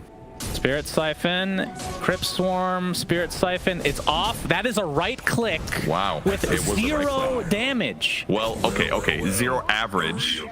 True. So if he has 75 damage, that meant that he could have high gotten it and gotten a 5 damage attack. All right, they're saying, you are okay, right, though. the observer is highlighting sidekick. I didn't notice if that was, it must have been on him then. That's the extra damage coming out, perhaps. That was not stolen. Radiant's bottom tower is under attack. I'm not sure if I agree. Anyway, a very Unless you put it interesting on after. development. Yeah, that was strange either way, though. As Arteezy back in lane, Dire's middle and tower he's is under attack. looks like Nightfall and company are going to find Fata, so Spirit Siphon, as we can see, doing a lot of damage, and they wait for the dispose until the last moment. Even though he's drained a lot of damage, he's just dead, and Arteezy nothing. wants to get this tier 1 tower, which means Yawar is going to get the hell out of here if he can. Yeah, this sucks for you. Kind of reminds me of last game, except it's the safe lane tower instead. The power of the Marcy and the Death Prophet just really helped to offset everything Razor wanted to do here, because he is just very killable. Maybe he shouldn't have gone over there away from Yawar or something, but it's not like TA is really a fantastic dual lane core anyways. So you kind of just like focus on yourself, so it's up to Razor to kind of do what he wants. But either way, the fact that they've killed Arteezy twice leading up to this moment is pretty solid. But Arteezy did steal that kill there, picking up the Fodder one, so that'll help him recover a bit. And he's queuing up a Midas because he knows that he's a little bit behind. They're not going to be able to necessarily just tempo down Quincy crew like they did in the previous game. Hand of Midas, so that'll slow things down a bit for him, which in theory opens up the farm potential for Yawar on the other side, but we'll see. Obviously, a lot of TAs... Go ahead, Perch. Well, they're smoking mid, but Arteezy did a great job defending waves. Yeah, we'll talk about later. We got the Mars Arena onto Quinn, and he is deleted. Rebuke finishes him off. Actually, Nightfall got the kill. What I was saying, Arteezy was power denying creeps here. He does not want to push it towards the enemy tier 2. He wants to keep Yawar in the jungle, which is where he's gankable, and where his farm is not going to be as easy. So really like that he's doing this. He's now going to go mid, though. Yep, some pressure to the tier 1 mid, but you can see the tier 1 top is just dying to mud golems, for God's sake, as Quincy crew now defending tier 1 mid. But there's the dispose. Fata. It's going to take a lot of damage and be brought down to the Crypt Swarm. But at the very least for Quincy crew, the tier 1 survives. Yeah. They got great AoE there, so they can actually deal with the treants at least. Arteezy will shift back to the top lane, and we get a reset. So they lost their safe lane tower, but they managed to defend their mid pretty well. And that is the Exorcism on cooldown now. And if we check net worths, Yawar is behind, but it's not catastrophic or anything. He can definitely catch up. And they can see that Arteezy has a singular Gloves of Haste in his inventory, so that's going to be a high priority kill, knowing that he's going for this Midas. They can set this back even further. That would be pretty big for Quincy crew. But right now, it's just Leslau in the area. He does show on the outpost.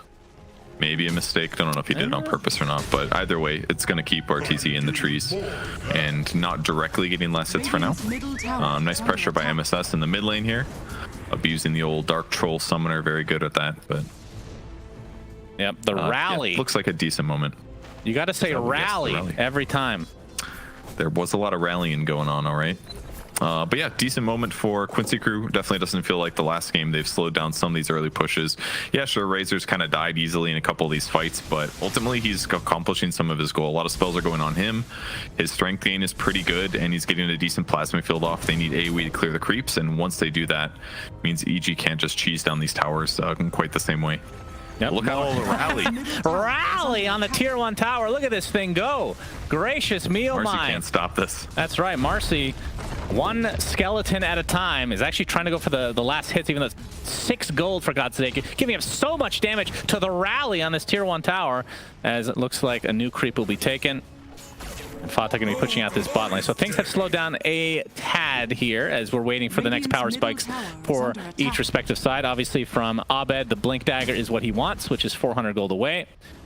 Quinn, it's not going to, I mean, this is a Zeus, so it's not going to be any like huge mobility spells or crazy difference makers, but in terms of flashiness, oh, he's going to get jumped on though. Another arena expended and another death for Quinn. Exorcisms pop as well, so this should be a tier 1 going the way of EG. Yeah, I mean, the whole time, you know, Marcy's there, and the jump is a worry, but finally he goes for it, and despite being a good distance away from Marcy, Crit had already pressed Dispose, he ends up getting it, but luckily EG does the honorable thing and destroys their own tier 1 to even it up. Good for them. They've got Blink Dagger on Abed, though. That's going to be big. Doesn't have Arena right now, obviously, because he just burned it, but where does he go with his next ulti is the question, because TA is still a little far behind. But at some point, TA will probably start accelerating ahead of the rest. Maybe not with this Midas on RTZ, though. Yep. So that'll provide a lot of farm and XP for him. And like you said, Blink Dagger now on Abed. It showed 3.5 minutes faster than average, but of course, Mars is, when played, which is rare, is usually going to be the off laner, not the mid. Looks like phase boots are going to be next for him. I mean, how do you... Even a Blink Dagger on Crit, actually. That's very nice. That's a new record, in fact, on this patch. Gracious, that is super fast. Sub 12-minute Blink Dagger on Marcy. That's not Marcy's Blink Dagger. That's Abed's Blink Dagger. All right, Abed put the Blink Dagger on Crit. So production to hide it while he killed the creep. Production screwed me again, as Razor, Mr. Fata is done. That would be insane if you're a 4-position hero and you got Blink at 12 minutes. Which would be ironic, especially with full wand and Tranquil. Yeah, he was complaining on Twitter about how the assists don't really translate to a lot of money these days versus the CS from just creeps. As they're going to smoke up now, and Arena is available. So see if EG can find anybody. As you can see, Lesla has a blink for an... Yep, Yawar gets stuck in the arena. The spear connects. He is surviving a decent amount of time, and reinforcements are coming, but no real saves because you're playing a position 5 Razor. Crit is getting a lot of damage stolen, but in the end, Yawar does fall. And even the TP out from Crit will be successful, so Fly might be the only sacrifice. The Plasma Field comes out, and a big Thunder God's Wrath deletes 2, and make it 3 as Quinn gets a triple kill. My goodness, that couldn't have been any more perfect for Quincy crew. No kidding. Gee. At first, I was like, man, why doesn't Quinn interrupt this TP? But he went for the better targets. He wanted that juicy bounty from all those cores on the EG side. Perfect circumstance. Even Yawar deciding like, I could maybe run away, but I'm fighting to the death because I know that these guys are way overextending. His team backed him up and they get a big benefit from it. So a lot of net worth advantage to Quinn. Now look at his net worth compared to everyone else's. Yeah, that's nice. Sitting great. And he is going to have a shard like before 15 minutes here, even with his Kaya and his fairy trinkets. So pretty good position for them to be in. Yeah, maybe War dies and RTZ's still been hitting a lot of creeps, but really nicely done. Yep, Arteezy, you can see, is going for a Maelstrom and it looks like the shard as well. So we'll be able to push a lot of waves thanks to those 2 greater treants that are really annoying to deal with. It's all about the farm. As we're going to see a Blink Dagger used into the jungle here. And Abed looks like he's invisible thanks to the rune. Not going to find anybody outright, but will he spot Leslau? His blink is available, so he has to cancel it first. But you can see he does not have vision. Very, very close to a valuable kill here for EG. As, ooh, a sentry play. So they must have seen that Abed picked that up. Or they just spotted it there. Yeah, that's probably more likely. Lots of vision from Quincy crew. I didn't catch the blink up to high ground, but it was probably like the smoke broke on crit. And then Abed blinks high ground looking for an opportunity, but still smoke, so everything went fine. But the game position looks really solid for Quincy right now. The blink on Tiny should allow them to get a pick off or put somebody way out of position. That part looks decent for them. As long as Quinn doesn't get caught in every single Mars arena in this game so far, that has not been the case. He has been caught in everyone. As long as he avoids those as the game continues, I think the game looks pretty solid for Quincy. But keep in mind the value of Zeus in a lot of cases in these late game scenarios is that even if you're smoking towards the enemy squad, usually there's a little bit of an unsuredness unless you're fighting under wards. If you just Zeus ultis, you spot everybody, you get to jump the back lines. That could translate to like TA 1 or 2 shotting a Dazzle or a Marcy or forcing BKBs and defensive escape from Nature's Prophet. There's a lot of big advantages, or better yet, Zeus ulti Ava toss back some core that you want to kill really quick. That's the big advantage that Quincy has going into the late game with the Zeus here. So game's looking pretty decent for them as long as they keep their net worth close. Their team fight initiations should be better than the EG ones. And I don't know if you noticed this, and maybe you can tell me I'm crazy, because we see this on more core enchantresses, but MSS is going for a Dragonlance as a position 4. What do you think about that? Yeah, I think if he's a 4, it makes more sense for sure. I mean, Razor's damage this game is going to be basically a plasma field, so. MSS looking to tank the gank, because this was a full smoke from EG. Dispose is there, but the Avatos comes in with the ult from Quinn. That deletes crit off the face of the map. As Nightfall, his Exorcism's already popped, and MSS is just going to TP out, so EG getting absolutely nothing. And that's a big cooldown. He's got no points in heal or his ulti, so because he recognizes like I'm either going to die to Mars combo or Death Prophet ulti or Spirit Siphon. So that's cool. Yeah, the Dragonlance should be fine. He's just trying to do damage for his squad, because a little bit more is certainly going to help. It's cool to see this. We saw Moon Meander do it earlier today. You talk shit, and it was good. Did I? And this is going to be probably oh totally, yeah. What? You're like which blade? You're talking about on Wyvern. Yeah, Wyvern. Okay, yeah, that's fine. Yep. I'll take that one on the chin. You know, respectable. There's 1K lead for Quincy crew. Abed with another arena onto Quinn, and he is done. Static link from Fada, not going to be enough. And this is where you're seeing kind of the downside of having a Razor. Even though Fada's had a really good game thus far, they don't have any real save potential onto Quinn if he gets jumped. He just has to have the faster reactions to be able to heavenly jump before the arena fully forms. Yeah, because it kind of looks like you can't jump over it, right? We can watch in the clip here. No, he knows what his target is. That's Quinn. Kind of hard to see. He gave him the little slap. I'm not 100% if you can't jump over, but I assume you should not be able to. But a lot of those jump abilities, sometimes you can get over. Radiant's middle tower. But that's basically how they're using the Mars. 6 assists for Abed. He hasn't been able to get any of these kills yet, but every kill on the Zeus is going to do a lot to breaking down his net worth a bit and buying more time for EG to get a very farmed Nature's Prophet and transition better into their split push annoyance. The Quincy crew. I mean, when we get to the time where a team wants to take Roche, who do you think would do it faster? Obviously TA, and there's no untouchable yet on MSS, as we talked about. Yes, that's fine. Not a big loss to not have untouchable. But who do you Roche think would speed. take it faster? Because the Exorcism, I assume, would be activated in this case for EG, but that's a big cooldown. And Nature's Prophet plus Marcy is not that bad. Dazzle lowers some armor a little bit, so they're both pretty quick. Committing an Exorcism would definitely make it more equal, but it is kind of just TA on the Quincy crew side, so that part is a bit of a bummer, even though they have the TA. But they went for the fast Deso. No BKB, no Blink Dagger on Yawar. Oh, and he is going to run into the enemy squad. Yep, and he looks mega dead. He gets pinned to a tree. Arteezy has joined the party. And Yawar is dying. At the very least, he doesn't really lose much gold because he, like you said, just bought that Deso. But this could open up Roche for EG. 40 seconds of no Yawar.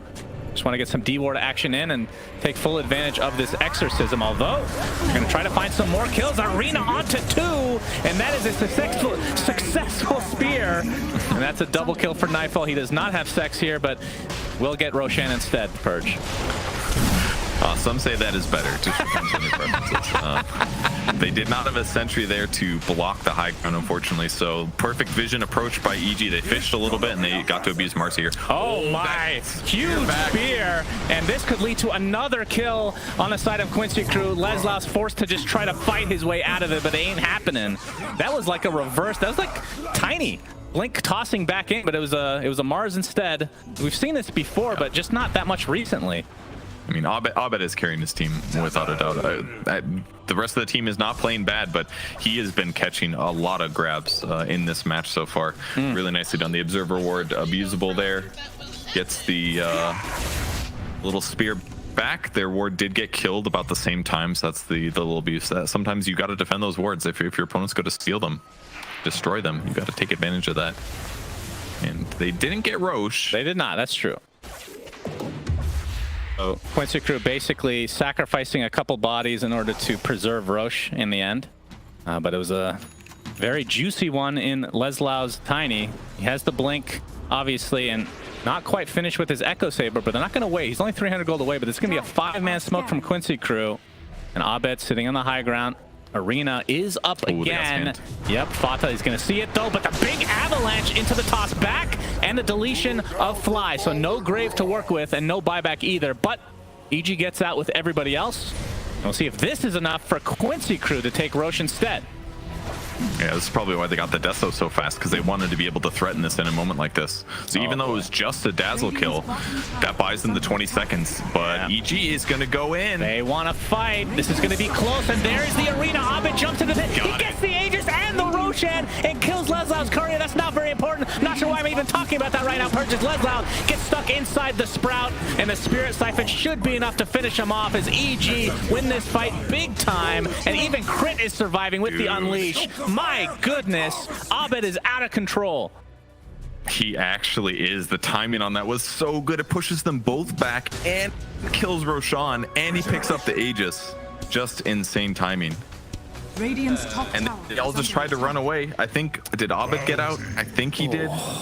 But look at this combo. Just push it. Leslau against the corner. Perfect Arena here. Nightfall just doing whatever the heck he wants to as well. So yeah, he's got to feel great. He's having a perfect game. Oh my god, in the most calm fashion ever. Right there. It's like, oh my god. That's what that's a huge team fight win. And EG on the high ground, they're gonna pin yet another hero to a tree. This time it is the position 5 Fata Razor. Quinn looks like he might want to fight though. The trap does connect onto Abed. And there's the avalanche from Leslau with that newly picked up Echo Saber. Not enough to finish off Crit though, as now they're focusing down Leslau, and he is dead. Grave saves Crit in the end. BKB from Arteezy. He's gonna limp away with barely any HP, as Crit's still alive and coming in to fight off Yawar. Finally dies, but at the cost of Yawar. So Quincy crew again losing every exchange in the last few minutes, as EG just playing out of control. They lose the Aegis, but great job from them. They needed the Zeus ulti so bad. It's coming off cooldown just now. They got everyone so low. Yor did tons of damage.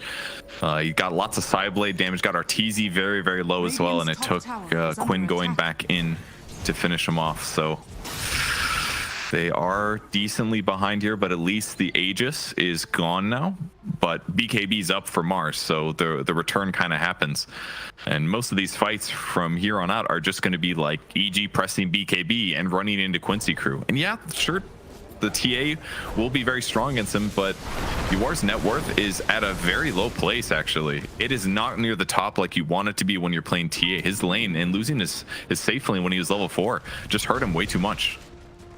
Yeah, this is looking very rough for Quincy crew. And again, not to harp on it, but harp on it. They had not lost a single game the entire DPC until today, and they could, it's not over yet, they could lose 2-0 to EG, which forces this 3-way tiebreaker.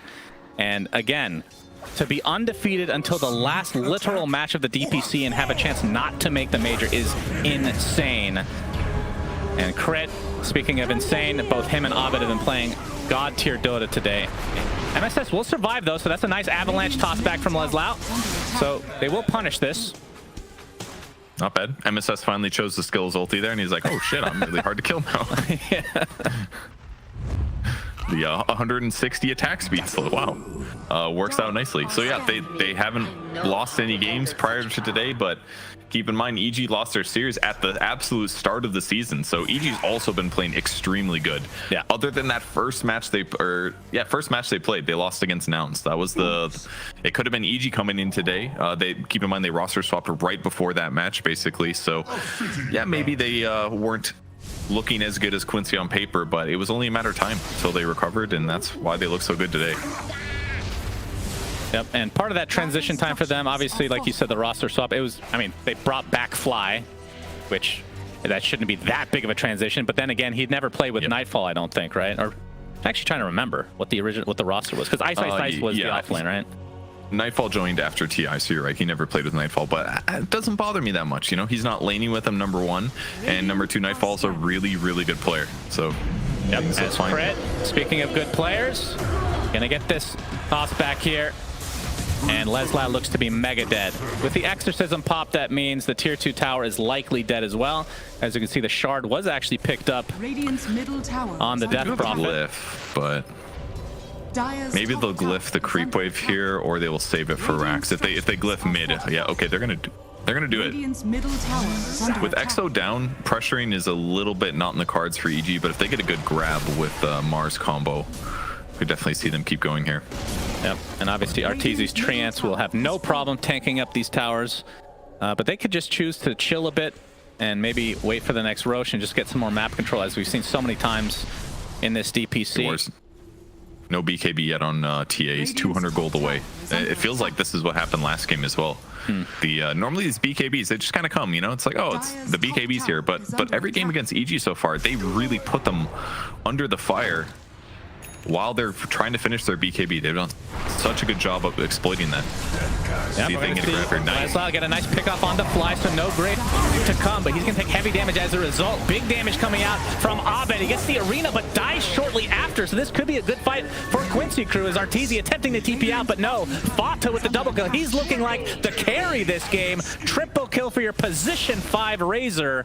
Obviously, Roche won't be up anytime soon, but we'll see how much pushing they can do in the meantime. Yeah, and now Fata's actually really powerful in what he can do. He gets all these extra levels. He's got 2,000 HP with the BKB. That means he gets to actually run in and be aggressive, and his opponents don't want to have to deal with him in the slightest. And also, they just don't have that much physical damage through BKB on the EG side. They've got Exorcism, they've got Nature's Prophet right clicks, but some of that is Maelstrom, so that does not cut through very well. But perfect grab by Lelis to grab the Dazzle to start things off. Zeus got full damage. No BKBs were up when he did his combo. The Mars Arena was purely defensive, didn't accomplish much, and they just cleaned everyone up on the EG side. So great rundown by Quincy crew, finding the opportunity there. Maybe a mistake for EG not to have like cliff vision there, because when Quincy did approach, it was more of a reveal rather than like a, oh, they're smoking and now we can react. So that kind of hurt him a little bit here. But nicely done by Quincy, and now the net worth is pretty close. Yeah, that was a huge fight. That was a very big swing, and now Quincy crew are looking a little bit more like what we've seen this entire season thus far. As, like you said, the game is relatively even in terms of just the net worth, but obviously a lot of buildings go in the way of EG still. We did miss that the tier 2 top ended up dying to, I think, the Troll Summoner at some point. Because I know that thing with the rally was, oh, Quinn caught out again. Spear, man, those runes, they're a real killer. Dead for 80. Yeah, it's a fresh ward being placed up there while they approached. And as we both know, Roche may respawn in 46 seconds. That's right. But Quinn will probably be up in time, most likely here. But that'll give EG a moment to take control of the tri-camp again. No wards here. They're checking for it now just to make sure that they are not spotted in this area. It's the game is all about the jumps, basically, right? Whoever jumps first ideally can stun through BKBs. And if you can do that, get some key pickoffs before the fight truly begins. Yeah, so that gives a little bit of extra space, that kill does, as the rest of Quincy crew kind of have to stick to their side of the map. Obviously not wanting to fall into the trap that we've seen a lot of teams fall into in this NA DPC, specifically with the domino reference, as I mean, we've all been there, of course, but looks like... about pizza? Yep, that's right. Actually, disgusting. Don't even bring that up. The worst of the worst, actually. My God. Like, if somebody says that they like that, I instantly lose some respect for them. Like, Jesus. I mean, maybe it's regional. It's probably better in certain areas, but in the West Coast, terrible. Terrible dog shit pizza. Back to the game, though, as there's a smoke now from Quincy crew. Abed with that gem. Well, the courier's going to get dropped here. Nope. Think it'll live. That's some bad Razor attacks. I gotta say, I was like, oh my god, attack a second time. Come on. That's the power of the BKB. His goal is to frontline, run at his opponents. His Tranquil's in his backpack. Don't know why. Okay, figured it out. We're good. We're good. Smoked on the EG side, trying to position to make sure they do not get ran over again now that Quincy has controlled the high ground. Yeah, and they're checking Roche. They'll toss Roche up in 35 seconds here. But decent positioning for Quincy, and they've got BKB on Tiny as well, so great triple BKB timing for them. Ooh. Looks Double like Echo Saber being recompleted too. Force Staff and the Hurricane Pike on Quincy Crew's side for the Razor and Enchantress respectively. So a lot more mobility. Is going to see another smoke, this time from Quincy Crew, as the Echo Saber is reassembled for Les Lau, but Crit starting the fight off, but the arena is already in place. Doesn't find anybody. Abed has to walk away in shame, and now he's going to have to TP away in shame. At least he'll live through the engagement. No, he's staying around. He actually pops his spear, but not going to connect onto anybody. The Sprout gonna keep Enchantress inside for now. As Arteezy with the BKB. Very little damage, very little anything has happened in this fight, as there's a huge avalanche from Leza with the toss to follow, as Jawar doing so much damage, not able to actually get a kill though, as Abed segregated from his team, and he is the first to fall, and that is a big kill for Quincy Crew. And like you said, Roshan is up. If they can find another kill, that would be nice, but Roshan is definitely what's on their mind. Double kill for Jawar as Fly takes a tumble, and into the pit they go.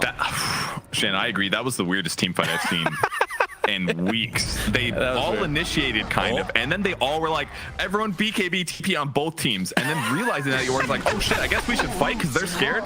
So then he stops his BKB. It happens on both sides, and then it's just more chaos. But ultimately, it works out for Quincy, right? BKBs run out, and then Zeus is like, hell yeah, I'm about to take away all of your HP with my R button.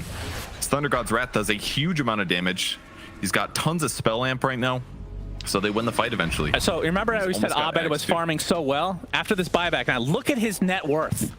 It is below average. That is unreal how much he has dropped off in this game. Obviously his ults have had a huge impact aside from that last one, but still.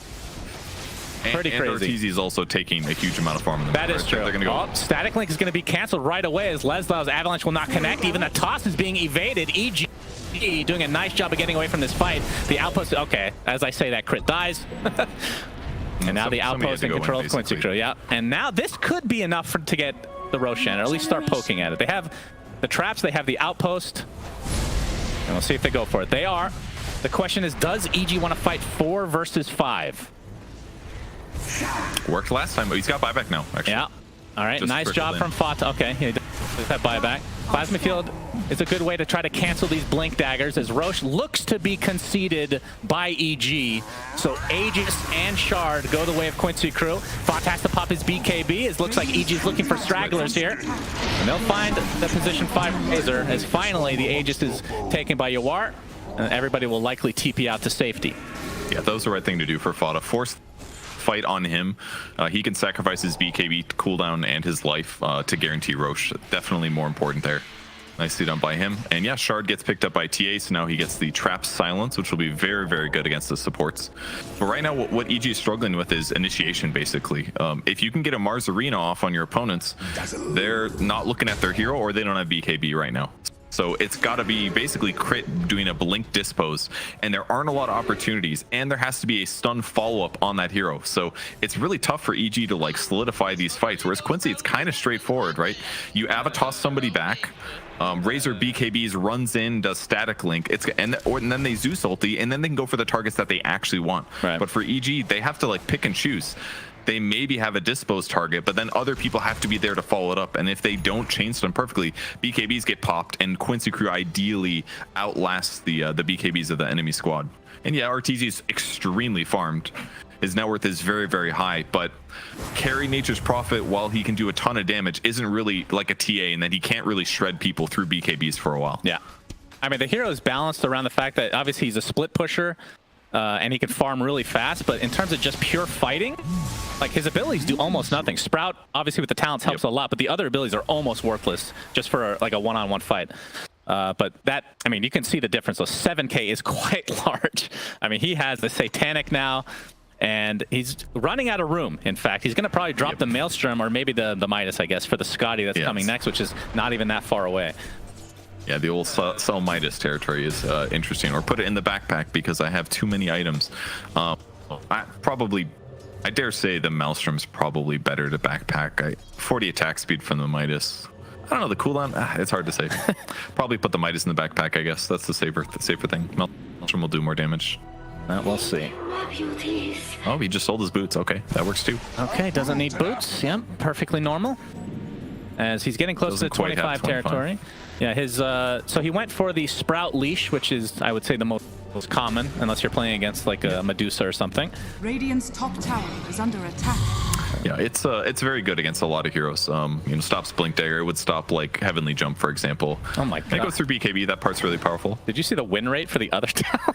21%. I did not. What was it? 21%. For the mischance one. Yeah. For the Sprout. That is god awful. Holy crap. Yeah. What? I mean, the Sprout is crazy good, so understandable. As Yawar is gonna solo that tier 1 tower, and you can see these treants just trying to poke in this bot lane a bit. I think that both carries are finishing their Scotties at the same time. Both of them are very undermined by the item. Gives you huge slow against any range course. So the fact that TA still has boots and will have a Scotty before the Nature's Prophet could be very scary here for Arteezy. He doesn't have an armor talent like Nature's Prophet used to, so the core-to-core matchup isn't quite as good as it was before for Nature's Prophet, but he does have a Satanic at least. That part's okay, but if TA gets on top of him at the right time, it could really spell disaster for Arteezy, so he's got to be careful in these fights. So kind of provides weird circumstances. They again have to chain stun their opponents, also bring damage in without Nature's Prophet being having to deal with like a BKB TA. It's a lot of scary stuff. Abed, I think if he's this close to Refresher, then they're just probably going to chill a bit, especially against this Aegis right now. Just a few hundred away from finishing that. Double Mars Arena could have huge impact on the game. He does not have Shard as of yet. Maybe that's after the Refresher. We'll see. Maybe I like the Shard on Mars. Yeah, maybe I'm a big fan of. I don't know if I'm in the minority with loving this Shard so much. It depends on the game. I think when he's the initiator of this game, it's a little bit tougher because the chances that he finds 2 heroes with a spear, I think, is low. Right. If Quincy is playing well, at different, if there's other initiators and he can be like a secondary jump in, then it's very different, right? Because then you could actually spear 2 heroes reliably. But Arteezy getting some good split push top. That tier 2 tower is going to require some rotations here. It's going to require a resurrection, which is not possible in this game. Not yet. I'm sure you've had these ideas. I'm okay with that not like being the there. tower skill based thing. You like create a tower with your hero or something. Oh, that too crazy. I mean, I think if you build a specific custom hero around it, maybe. But to have that as part of the game that anybody can do, no, I don't really like that personally. But you know, they put a lot of things in that I didn't think would be good and has ended up being very good. So what do I know? But the Refresher now on Abed, so they are ready to go, especially with this Aegis now expired on the side of Quincy crew. Here we are, looking for a fight. He has 10 stacks on his Deso right now. It's really good he got Spider Leg, by the way, because this allows him to break the trees whenever he gets sprouted. I wouldn't be surprised if he sits on this item for the rest of the game. You know, it's Phase Boots. Phase Boots is one of the counters against Nature's Prophet, so he's got to be happy with this. Wait, how does that work against the Leash, though?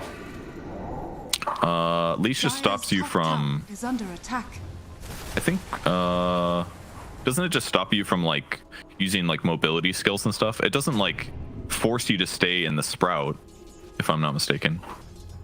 It's more like, it's like an Atos sort of thing. Not Atos exactly, but, you know, it kind of like Dream Coil, kind of. It's like you can still move, but you can't use a lot of mobility skills. All right, I'll take your word for it. That's my understanding how it works. I was under the assumption it would not work, but I guess we'll see either way. As Quinn is going to scout things out. He does have his Aghanim Scepter and Shard. He's had that for quite a while now. And also has 25 too. The 25 talent, which is a 325 AoE Lightning Bolt, which is super strong. Yeah. the split push stuff. But he's a great solution against the trees percentage-based damage. They're running at the enemy squad where they were. They could get fly. Yep. No blink just yet. On the other side as Leslau has an opening and an instant BKB from Abed. Nimbus is placed on top of Nightfall, but the BKBs come out. Leslau's the first casualty here for Quincy Crew, and that's the buyback. So EG now resetting completely with this 4K lead. Okay. Pipe for the first time this patch. Where has this item been? Time, really? My goodness. I mean, you kind of need it against a Zeus, actually. It's an excellent item. Really reduces that Zeus ult damage. That's part of the reason they were losing those mid-game fights once the BKB comes out, so kind of a cool pickup here for Fly. But I really thought Leslau would press BKB there. He did not. He hesitated, and he ended up getting double speared. Yeah. Actually, now that I think about it, this other 25 talent for Quinn, why wouldn't he go for that over, as we can see, the Avatos, which prompts a quick Arteezy BKB and teleport away to safety. But the rest of his team is actually coming. Nightfall in a very precarious spot here, as you can hear your dog really loving this team fight. Nightfall now TPing out, looks like he's fine. So Quincy Crew gonna settle for the kill onto Fly. How is Tango doing today? Oh, they're great. They sensed the team fight was coming. Wait, so you have more than one now? My brother is a dog. So okay. Yeah, there's 2 dogs in the house. Is the other one named Healing Salve by any chance? No, actually, we chose Clarity Potion. Oh, okay, that's pretty good. Not bad. No, we didn't miss. No. All right, Some other nerdy name though. Okay. Great fight. Basically forced Arteezy back at the right time, which was excellent. And then they got to take the fight with the rest of the team.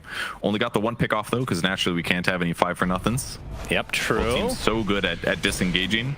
Refresher shard and Roche is up, but obviously probably a bigger pickoff is needed. I say that, but Quincy Crew's still going to go for it as MSS trying to create some space along with Fata, preventing those blink daggers from coming in. But you can see the rest of EG kind of maneuvering towards the north, but Quincy Crew trying to counteract this. Fata gets placed on the high ground and he is blown up. Nope, he actually forced that to safety. He's going to live for now. Nope, finally drops to that Crypt Swarm.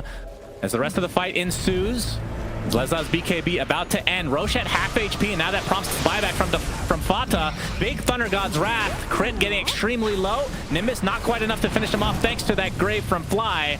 As the Avalanche doing work against Arteezy. He's at half HP. He's trying to man up, but he's not doing anything at this stage. He's going to get teamed up on a 3 versus 1 against Arteezy, and he's going to get Grave at the last moment. Beautifully done from Fly. And Arteezy will TP out to safety. Just barely gets out as Nightfall attempting the same. But either way, this should leave Roche open for Quincy Crew to take. As finally they're able to net themselves a valuable kill onto Abed as Fly gets deleted. So 3 dead for EG. Quincy Crew are going to get Roche, which includes that refresher shard. And I think this is going to put them in the driver's seat. Very good that Zeus was on the back line to clean up the Mars. Otherwise, it just would have been Marcy dying in that fight, which would have been insane. But great Grave there on Arteezy, and he's definitely sacrificing from the lack of attack speed is what it felt like from my perspective. Do they have Shivas or anything? No, it's probably just the Scotty. Scotty lowers attack speed by 60 against ranged heroes right now, so that's why his Satanic felt so mediocre. Now that he has his Mjolnir finish, it's going to be a little different. His attack speed is much higher, but it really allowed them to just stand there and fight the Nature's Prophet. But they would have loved to get that bounty against him, that's for sure. Well, he got some more attack speed in the form of Leveler. I don't know if you equipped... Okay, you do. I was going to say, maybe you leave this in your backpack for when you're actually trying to split push and take out some buildings. As Yawar, he does not have Aegis. He has the cheese, and he's done. My goodness. EG get a very big pickoff. But Quinn, with that refresher orb, doing a lot of damage. They're not going to find a kill as of yet. And this is going to turn around onto a kill against Quinn. That is just the Aegis, though. But again, EG in a really good spot to try to take him out again. He's going to use Heavenly Jump, but there is the Sprout, the buyback from Yawar. This is a really important fight. As look at the damage coming out from MSS, but he's out of mana. The Grave a little bit premature. But Quinn looks like he's going to get away safely as Yawar. This buyback if he ends up dropping. But Fata doing a lot of damage against our side, that Nimbus, and they finally find that kill. He does have buyback as Fly forced to Grave himself, but likely will fall in the end here. So a little bit weird fight, at least at the beginning for Quincy Crew, but despite the buybacks, it looks like they win it, because they're going to force out, at the very least, more buybacks from EG. Nightfall has nothing left in the tank, really. Refresher used, BKBs are on cooldown. They're going to try to delay it with just the Dazzle one here. Arteezy doesn't have BKB for 40 seconds. Abed's in position though from the side. He sold some items here. It looks like Really? just BKB refresher. Okay. Dire's middle tower. Yeah, they're just waiting for this big arena into double buyback, I'm sure. As you are in company, able to take out the tier 3. Of course, EG don't have to technically fight right away, as Quincy crew cannot get the mega creeps. They can get top and mid, so they will get mid uncontested. But there's the smoke from EG, so this illustrates the fact that EG will probably use both buybacks here in just a moment. Abed gonna try to go around from the south. And oh, Fata doing such a good job of breaking another smoke. He'll be the sacrifice. And there's the double buyback from EG. And Fata and company likely will try to get out, but they're going to try to fight. Abed for the time being is going to get the arena off, but Quinn on the outside. He actually dodges the spear, but there's the second arena. And now the focus is on Quinn, who is likely going to fall 125 seconds on the deck. And now the focus turns to the Enchantress as MSS will light. He has a Shiva's, for God's sake. It's going to take a while, but he does die. He has buyback, though, as Fata. Can he sprout him? TPing out. The Sprout cancels the TP. And that is 2 dead with no buyback, as a double damage rune is in the bot river. It looked great for Quincy, but that double ulti against the Zeus eventually catches him, and now they have a little window here. Only 3 alive for Quincy crew. When the buyback comes for Enchantress, can they defend this? They've got Exorcism, they've got Refresher on Death Prophet soon as well. They still got Grave, they've got Pipe. They gotta delay this. Yep, and all the outer buildings are dead, so they can go for Megas, they can go for Throne, knowing that this is a dieback on Quinn. So the tier 3 dead right off the bat. They're going in. And looks like they're gonna get the Treants in position, but Yawar can take those out pretty quickly. But you can see the attack speed coming from Arteezy with that leveler. Finally, the fortification comes out, but still a full minute without 2 members of their squad. As Nightfall with his Shivas ready to go. Exorcism still online. That is 1 tier 4 dead, as MSS and company trying to stay alive. Of course, if they lose this, then they'll be in the tiebreakers. As MSS gonna get gone on by Nightfall, is getting the triple Spirit Siphon out, gets the BKB as well. Abed with the arena onto 2, looking for the kill onto Leslau. Looks like he might get out for the time being, but Nightfall ends up getting the Blink Dagger in tow. And that's 3 dead for Quincy crew, as Yawar forced to try to fight this out. But looks like this game is gonna go to EG as they focus on the Ancient. And this is a 2-0 for EG, as Quincy crew are now tied for first place with EG and Nouns, which means there's going to be a 3-way tiebreaker at the top. My goodness. That was a good game.